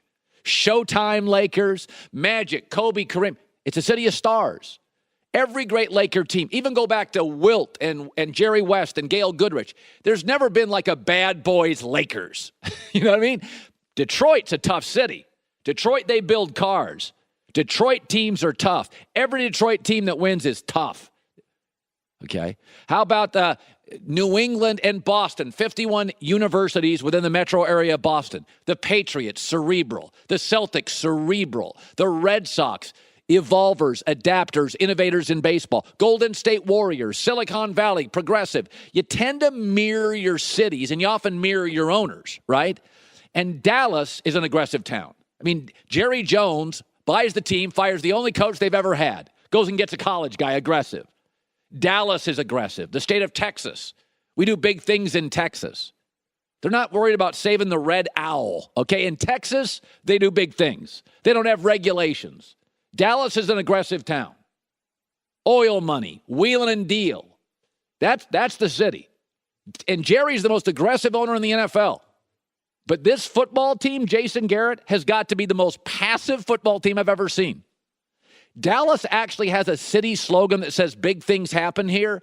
I think they should change their slogan to, we play for ties here. Dallas, what was that? You got the most aggressive owner in a hyper-aggressive city, and you have become a passive football team. I mean, whatever the opposite of gunslinger is, how about traffic cop? Whatever. Brett Favre was a gunslinger. Jason Garrett's a traffic stop. Watch your way. Walk slowly. Look both ways. Don't get in trouble. What's going on here? You had over a minute left. Alex Smith did you a favor, stepped out of bounds, saved you a timeout. Over a minute. Have Dak. Got good field position. You were playing for a tie. 12 seconds left. You never made a shot at the end zone. Jerry Jones is the most aggressive owner in the NFL. Dallas is as aggressive, anti-regulation as any city in the United States. I don't want to hear about snap infractions. I don't want to hear about the clang as the ball hit the post. I don't care about that stuff. That final drive, you were playing for a tie. 12 seconds to go at the 31, never took a shot at the end zone. And by the way, if you don't trust Dak, and it looks like you don't trust Dak, you got the wrong quarterback. I mean, you keep telling me you like Dak, but you're not showing me that with your actions. When I watch Dallas play, people say a lot. I don't do this. I do this. You know what I look at? Actions. That's what I care about. What do you do, not what you say? Jason Garrett keeps telling me he loves Dak. Jerry Jones, I love Dak. I watch you play late. You don't love Dak. You don't trust Dak. Jason Garrett's a traffic cop. Dak, look left, look right, walk slowly, slow down, go back to the curb. Dak, don't, New England goes for it. Philadelphia, I got my issues, but Carson Wentz, they go for it. Carolina yesterday, we go for it. You can tell me how much you like Dak, but I'm watching your actions. The most aggressive owner in the most aggressive city in the NFL. But, I mean, you're playing for ties here. And by the way, Tony Romo, whenever Tony Romo does Cowboy games, it's not a good look for Dak Prescott because Tony Romo knows the truth. This is the same playbook. This is the same playbook. So when Dallas pulls out a play, he knows where the play should go. From the pocket, ball tipped and incomplete. Well, this one, Dak's got to pull the trigger. Watch Beasley on the slant. Right there. That's a big play. And he's the number one option on that play. And he just hesitated and went back to Swaim. Yeah. Jason Garrett's not a go-for-it guy. Dak doesn't want to throw the ball down the field. You know, don't mess with Texas. Isn't that what they say? Don't mess with Texas. New motto. If you wouldn't mind, we'd like to play for a tie. Does that offend you? We're going to settle here for this and settle here for that. And, I mean, you're watching that game. Look at who have been Cowboy legends. Aggressive Michael Irvin. Aggressive Tony Romo. Aggressive Roger Staubach. Aggressive Jimmy Johnson. Aggressive Barry Switzer. Aggressive Jerry Jones. Aggressive Bill Parcells. I mean, this is a passive, look both ways, no risk, drop it off underneath offense. And you're not beating the Rams, and you're not going to beat the Eagles, and you're not going to beat the Vikings, and you're not going to beat the Saints, and this weekend you're not going to beat Carolina that way. And stop telling me you trust love Dak, because I don't see it. You're saying it, but I don't see it. You know, there were really a lot of great games. Baltimore and New Orleans. I still love both teams. I mean, to me, the Ravens and the Saints are potential Super Bowl teams. Just because you lose in this league doesn't mean I'm out on you. Okay? I watched the Ravens yesterday and the Saints. I still love both teams.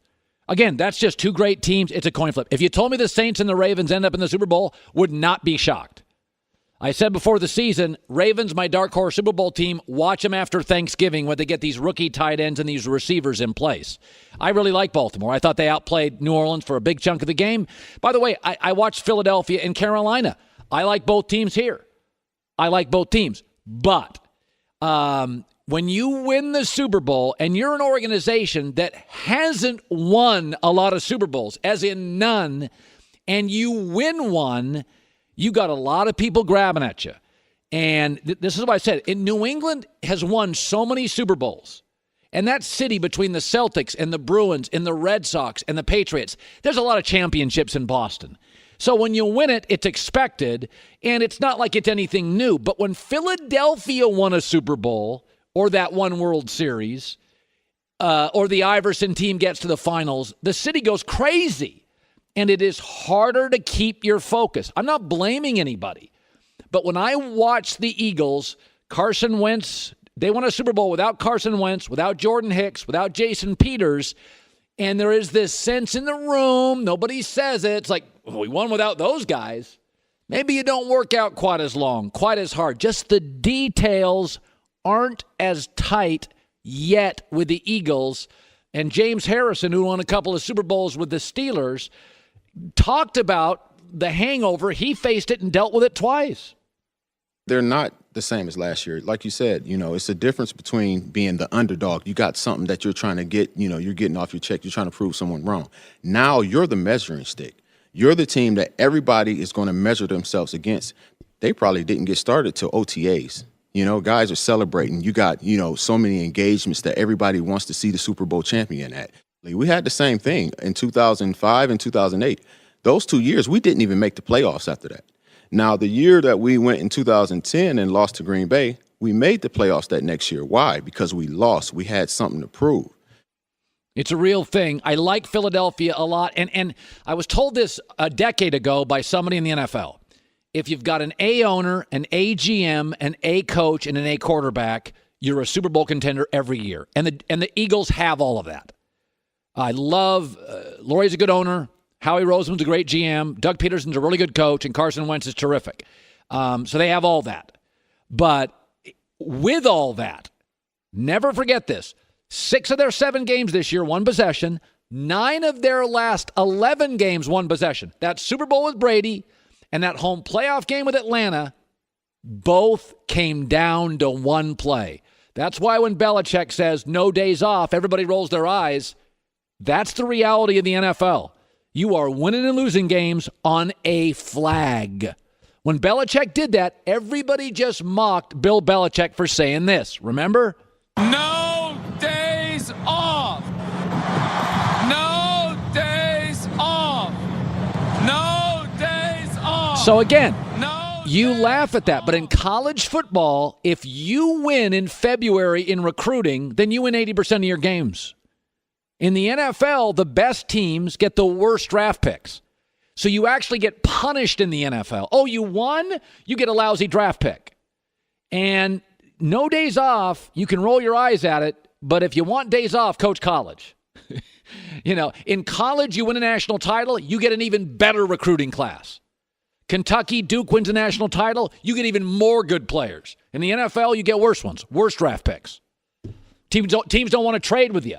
Nobody wants to do trades with the Super Bowl champs. No, I don't want to get embarrassed. That's why Belichick has to keep going to the Browns to make trades and the Bills. Coming up next, a former Patriot joining us talking about what was a wild game in Chicago. I got to tell you, Bears lost. There is a lot to like about the Chicago Bears. That's next. It's The Herd. Want more Herd? The Herd streams 24 hours a day, 7 days a week within the iHeartRadio app. Search Herd to listen live or on demand whenever you'd like. Sometimes I hear what people are saying, and I just don't get it. Like, these people that are critical of Andrew Luck is second in the NFL in touchdown passes. Outside of T.Y. Hilton, who's healthy about every other week, he's got nothing to work with. I mean, I know the GM of the Colts. They know they got to get Andrew Luck more weapons. And they've done a good job to draft that offensive line. Offensive line finally looks like it's somewhat settled here. They've done a good job on that. Still needs more work. But that defense is young. They got 18 guys every week on the IR. How Andrew Luck is second in the NFL. Oh, Patrick Mahomes. Patrick Mahomes has Andy Reid, veteran coach, Tyreek Hill, Kareem Hunt, Travis Kelce, and a defense that gives them the ball back a lot, because they, can't stop anybody. So, I mean, you look at Kansas City, of course. You look at the Rams. You look at the Saints. You can see teams that are scoring, and you go, well, of course they're scoring. Of course the Saints are scoring. Of course Atlanta can score. Of course, Kansas City. You look at the Chargers. Melvin Gordon didn't play, but you have Phillip Rivers. You have 3 good receivers. I mean, they got players. They got players with the L.A. Chargers and the Rams. But how Andrew Luck is second in the NFL in touchdown passes, why are you still doubting him? Why doesn't everybody get how good this kid is? God. Just when they get him some weapons, I'll say it again. I'm not a big believer in paying running back $16 million a year. Le'Veon Bell to the Colts makes a lot of sense. He doesn't get hurt. You can get 200 carries. You can get 75 catches. Man, you put Le'Veon Bell with the Colts and Andrew Luck, he's going to set records. He will have a record-setting season. The other thing I noticed this weekend is, listen, some of these teams, Kansas City's a blast to watch, and New Orleans is a blast to watch, and the Rams are a blast to watch. And everybody is up there in their bikinis with their abs on their paddle boards, and they're playing beach volleyball, and they're splashing around. But you know what's underneath the surface. You know what's underneath the surface. All those teams are going to need a bigger boat, because I'm watching New England. 38 points, 38 points, 43 points, 38 points. And you can see that fin coming out of the water, and it's got a 12 on it. Here we go again in October. No Gronk, no problem. Sony Michel hurt, no problem. In Chicago, no problem. Bears dominating defense, no problem. And I'll say another thing. Josh Gordon for New England. And again, I'm wrong on this so far. I said, don't count on him. People tell you who they are. Believe them. But if the Josh Gordon thing works, there is no question this is a dimension that Tom Brady has not had since Randy Moss. Tom's always had the backs. Tom's always had a good O-line. Tom's always had a good tight end. Tom's had good slot receivers. But if Josh Gordon can be a go-to dynamic threat that can make people miss tackles, watch out. By the way, my staff disagrees with me. Can we show the Hail Mary play sound up? Here's how the Patriots, here's the Hail Mary play. I think this is brilliantly defended. They almost goad him into catching it. Watch this. Look at where all the Patriots are. Look how smart that is defended. Look at this. They're all right behind him. Even in the Hail Mary, they're organized. Colin, the only way that could have been worse was if he actually scored a touchdown. That's not a good defense. Would have been like not letting him catch the ball. No, if you get too consumed with that, you tip the ball in the air. You can give a guy a catch. Look at where they're all situated on the Hail Mary. They're all ready to tackle him. They're surrounding him. If you start worrying about the catch, you're going to get out of position. They didn't even go for the catch. They wanted to keep him out of the end zone. You do know that if he doesn't catch it, it would be impossible for him to score a touchdown, right? If he did a few more leg lifts, he might have pushed his way in. Joy Taylor with the news. No. Turn on the news.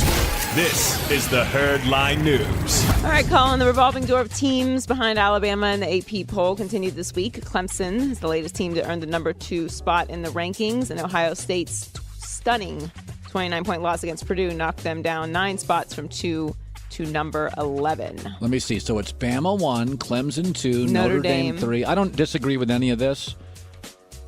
I don't disagree with any of that. That looks about right. I will say this. I'm going to throw this out there. Harbaugh's not going anywhere. I don't have this sourced. I talked to somebody who I trust, and he proposed this idea to me this weekend. He said, "Okay, don't be shocked if Urban Meyer is not at Ohio State next year. Not because of this loss. Headaches, health issues before. Remember he had health issues before, and then he stepped away from Florida. We're hearing a lot about health issues this year and headaches and migraines and this sort of stuff. Something's not quite right at Ohio State right now. It's just not. You don't go to Purdue and lose like that. And who would replace him? I don't know. The guy at Iowa State right now is from Ohio. His name, it's the young coach at Iowa State is really good. He's an Ohio kid. Matt Campbell. Yeah, Matt Campbell at Iowa State would be the guy I'd probably look at. But I mean that is Ohio State is not right now. They're winning because they have better players. Right. But out. And it's not as tight as it was 3 years ago. There's something missing.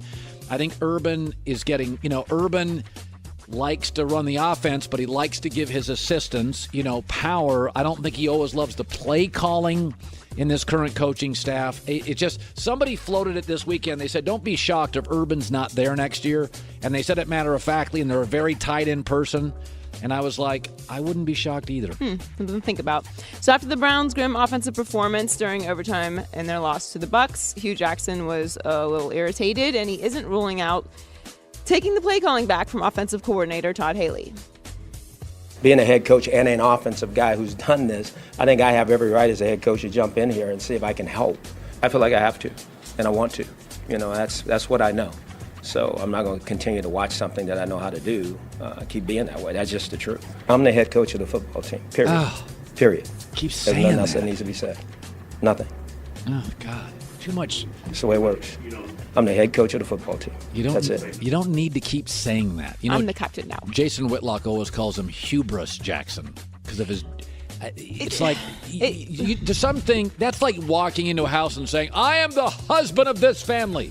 Yeah, we know that. You don't need to keep announcing it publicly. It feels like an insecurity that when you constantly have to say something that is blatantly obvious. Nobody is questioning.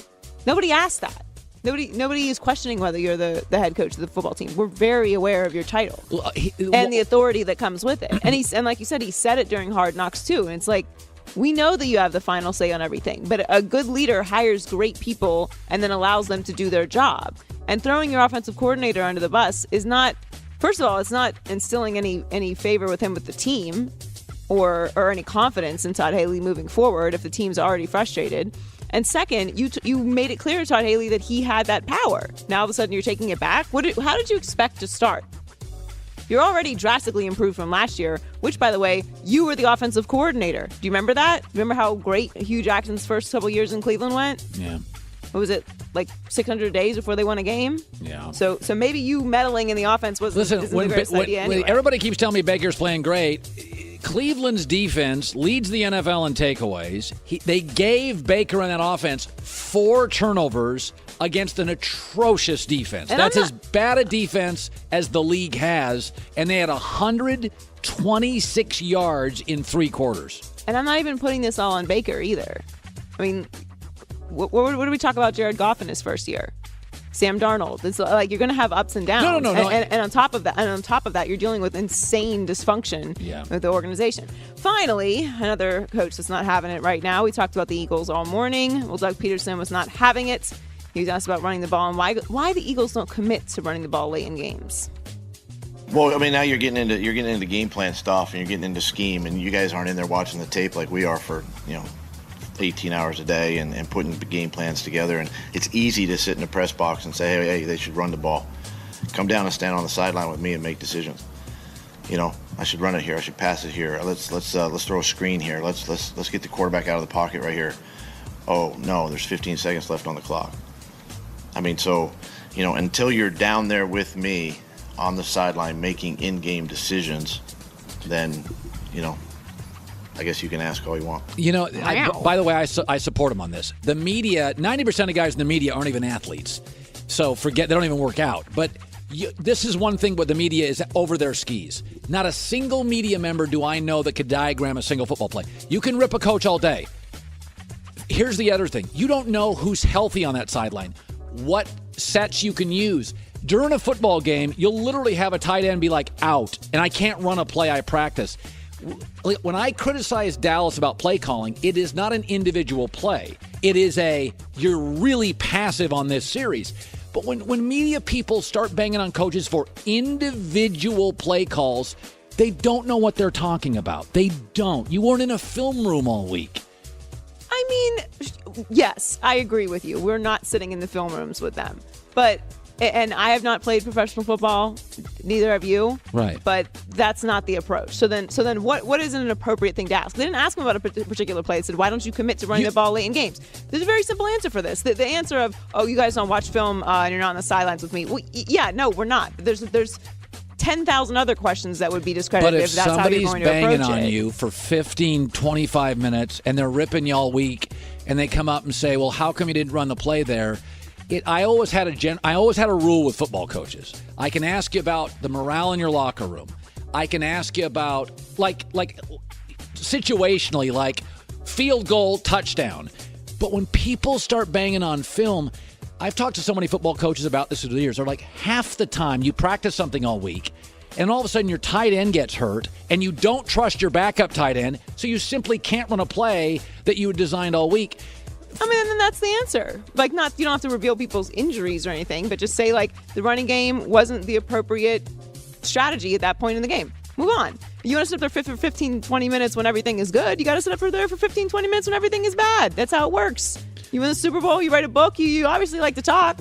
I'm just saying, I'm not getting into the whole, like, media coach thing here. I'm just saying, like, it's not an inappropriate or wild question to ask why they didn't commit to the running game late in the game, if that's what's been working for you all game. But wouldn't they, if they started passing the ball and throwing, like, here's my point. If they committed to the running game and couldn't run it because Carolina was playing better defense and more aggressive to get the ball back, then the same reporter would go, I mean, all you did is run running plays. You have to at some point trust the 72 hours of film study by a Super Bowl winning coach going into the week. I've heard guys question Belichick's play calling, and I'm like, yeah, what does he say? Wrong Cincinnati. But you wonder why these coaches stop talking to the press. There's a lot of questions you can ask people, but God, play calling wears me out. It just wears me. I like Bill Simmons, that he used to eat coaches alive in the NBA about individual plays, and I'm like, you do get when you have star players, they don't even listen to that play. Like the huddle breaks, and they're like, dude, you get here. They get players just. There's a defense. I get it. I'm just saying, have that same enthusiasm when you're winning and when you're losing. Well, that's never going to be, Well, then I can't feel It's bad easy for to answer the easy questions. Hey, you're great. Tell me more. Those are easy. Joy Taylor with the news. Well, that's the news. And thanks for stopping by. The Herd Line News. By the way, there was a fight over the weekend. It didn't involve Conor McGregor. It actually involved the Lakers, and it was really off-brand. Joy was at the game. And you had Brandon Ingram, you had Chris Paul, and you had Rondo. I mean, listen, I see spitting, I see finger pointing. To me, Rondo spit, and then Chris Paul, once you spit in a guy's face, he's going to punch back. I don't like the spit. And so, and Rondo has a history of that kind of stuff. So to me, it's on Rondo. And Brandon Ingram came in and threw a haymaker. I didn't like that at all. To me, Chris Paul had a right. Once you spit in my face, all bets are off. And I don't like what Chris Paul did, but if you start watching Rondo, we've got very good video of it. He spit in his face. I'm not a fan of that at all. And you do have a right to defend yourself. And again, you can blame whoever you want. Rondo's got a history of getting into these scraps. This is the TV Rondo. Rondo's got a reputation in the league. When the game's on TV or it's a really big game, Rondo ratchets up the intensity, and then he takes Tuesday night in Milwaukee off. That's why he wears out coaches. He's always good in the playoffs. He's always good on the TBS game. He's going to be good in this game. And he gets really intense, and he's not a highly skilled player in terms of shooting, so his strength is to arm wrestle. His strength is to get in your head. His strength is to clutch and grab. And so I blame Rondo for that. And I just think that's who he is. And it was a big TV game, and it was everybody's talking about it game. And so Rondo's going to do what Rondo does, because Rondo can't beat Chris Paul in skill. He can't beat Harden, Steph Curry in skill. So Rondo has to go arm wrestling. And this is what he does, and he starts the fight. And so to me, it's on Rondo with a spit. Doug Gottlieb talked about it earlier, and he actually sees this as a huge opportunity for the Lakers.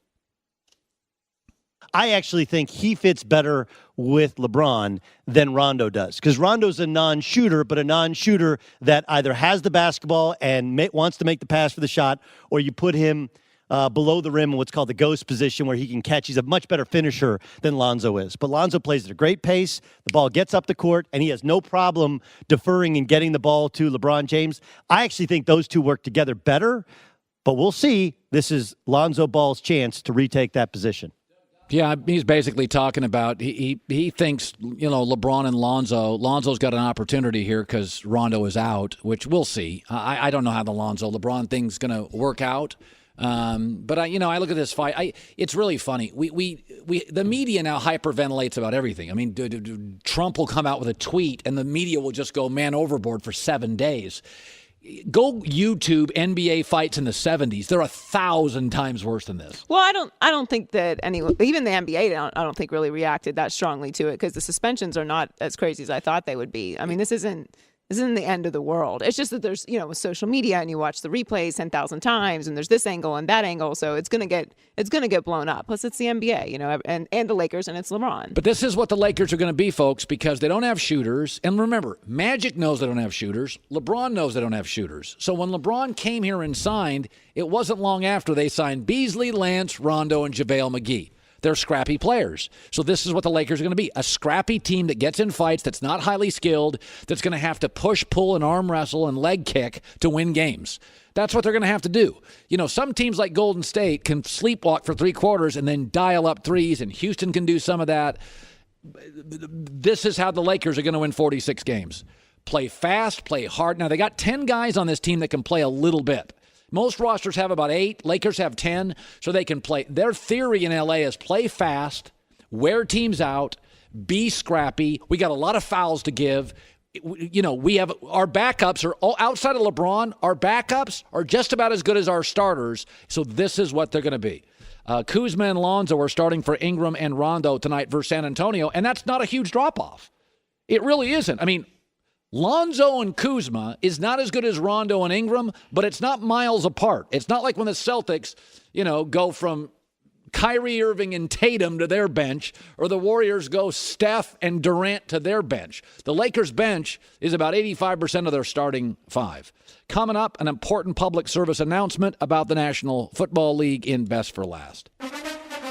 It all comes down to this as the World Series begins tomorrow on Fox. Manny Machado and the Dodgers take on Mookie Betts and the Red Sox. Game 1 of the Fall Classic tomorrow, starting at 7:30 Eastern on Fox and the Fox Sports app. This is the best World Series. You get, listen, Fenway Park, nothing against Miller Park in Milwaukee. If the Packers had a chance to get to the Super Bowl, I would choose them over a lot of, teams I'm not interested in the NFL.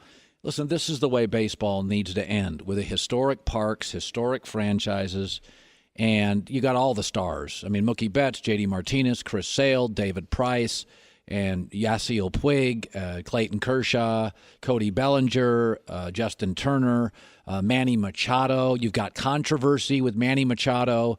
So this is what it's all about. There was a great play by Chris Taylor of the Dodgers, who's a terrific, terrific player, made the catch of the year, 6th inning. Brewers got a man on. They trailed. It was one of the great baseball catches in the history of the sport that I recall. Here it was. In the air to left, into the gap. It is caught! Taylor with a run-saving catch, and who knows how much more. Got a great jump, ran a mile, and used every inch of that leather. What a play. Yeah, and it's the Brewers are very analytic driven. They go to their bullpen in the 3rd inning. And I was talking to Daryl Morey, the Rockets GM and analytics guy, and we talked a lot about this. I like analytics. I get analytics. I am mostly in favor 70-60% of analytics, but I call it manalytics. If you start, pocket protectors have a place. It's not in professional sports. You got to listen to pro athletes. You got to feel a room. There's a certain vibe. Don't overthink the room. Best players, biggest spots. As John Smoltz says, get runners on base. A lot of these analytics in baseball work over a 162-game schedule. but situationally in one game, they don't make as much sense. And, that's the thing about analytics. Analytics are basically averages. When you have an 82-game NBA season or you have a 162-game baseball season, those analytics over time do work out. But I'm telling you, as John Smoltz says, put the ball in play, crazy stuff happens. And that's why in the NFL you don't see as much analytics, because you only have 16 games. And analytics absolutely make sense over time. There's a certain way to run a family, but sometimes in the moment running a family, you got to get stuff done. And Milwaukee is so much about analytics, it wears me out. Like, I just want to see great players make great plays. I'm sure Puig is a terrible analytics player. I don't have it in front of me. He's probably a terrible analytics player. But Yasiel Puig has so much energy and so much juice for that franchise. You can feel it. I mean, there's no question that Puig is the emotional go-to guy.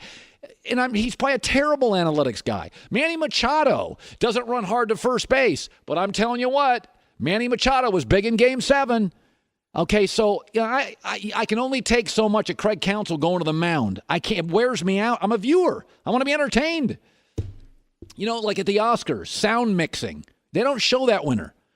Best movie, best actress, best actor, best supporting actor. They don't go to editing and sound mixing much. It's a television show. Sorry, baseball it makes all of its money off television. Yeah. I mean, there's a reason the Oscars, and that runs too long, doesn't show you a lot of the people behind the scenes. These are sports. And everything the NFL does is to make the games more interesting on television. The NBA has changed rules to make it more interesting on television. Some of these baseball people are so into analytics, it's not good television. And Bill James is arguing this. It's not good. Stars, Fenway Park are good. By the way, let's go to best for last. After almost 3 hours, Colin apparently hasn't gotten to the point yet.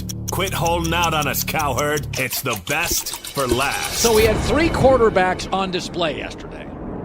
And I don't like to pick on anybody, but Andy Dalton, Blake Bortles, and Marcus Mariota. And Eli tonight will probably give you a little bit of this, where they didn't deliver in a big spot. Now, I do think the Giants will play well tonight, but I said last year, Eli's been showing you for the last 3 years in big spots, he's not great.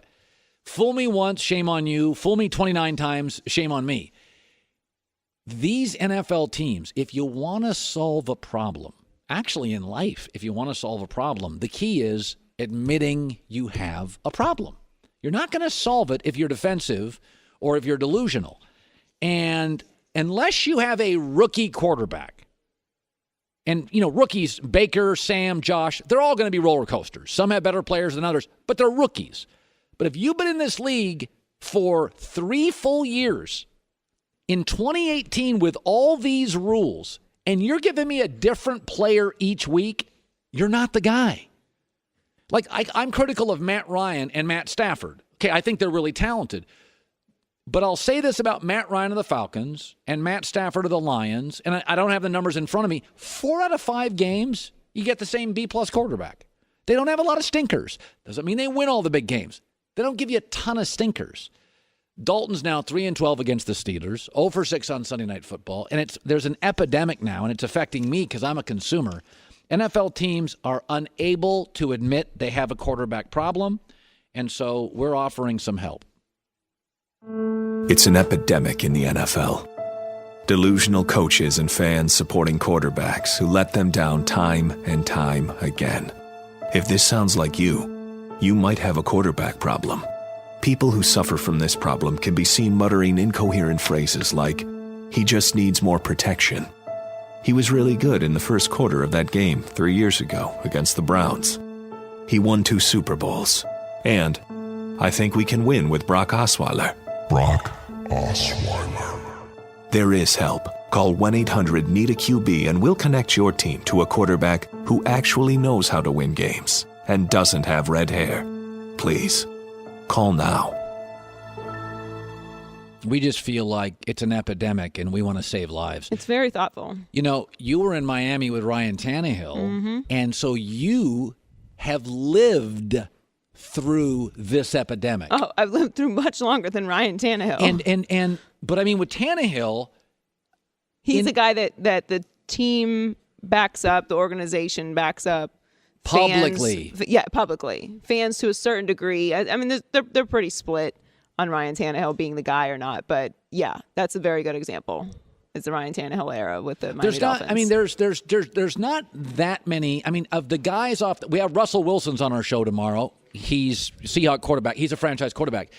The good ones are really obvious. And the key is, and I was told this years ago when Tebow won 6 straight games, is that I was talking to a GM. He goes, listen, there's been a lot of bad quarterbacks that have won a division. Their team's healthy. It's a bad division. They have a great defense. They win a series of kicking games, 17-14. Tim Tebow is all you need to know in this league, won 6 straight games because Matt Prater was a great kicker and their defense was great. And they had a series of games against bad quarterbacks but when they played Brady twice, they got blown out twice. Here's the key to a franchise quarterback. It's not a winning streak. Can your guy, when the defense invariably goes into the tank, in some year it will, you'll have injuries, the wrong coordinator, you just won't have personnel. Can you win 7 of 8 in shootouts? Drew Brees can, Rodgers can, Brady can, Andrew Luck can, Russell Wilson shown he can, Carson Wentz can. There's not many of these guys. You think there's a lot of them. And so when people fall into, well, we won 6 straight games. How'd you win them? Is it sustainable? You think about the word with quarterbacks, sustainable.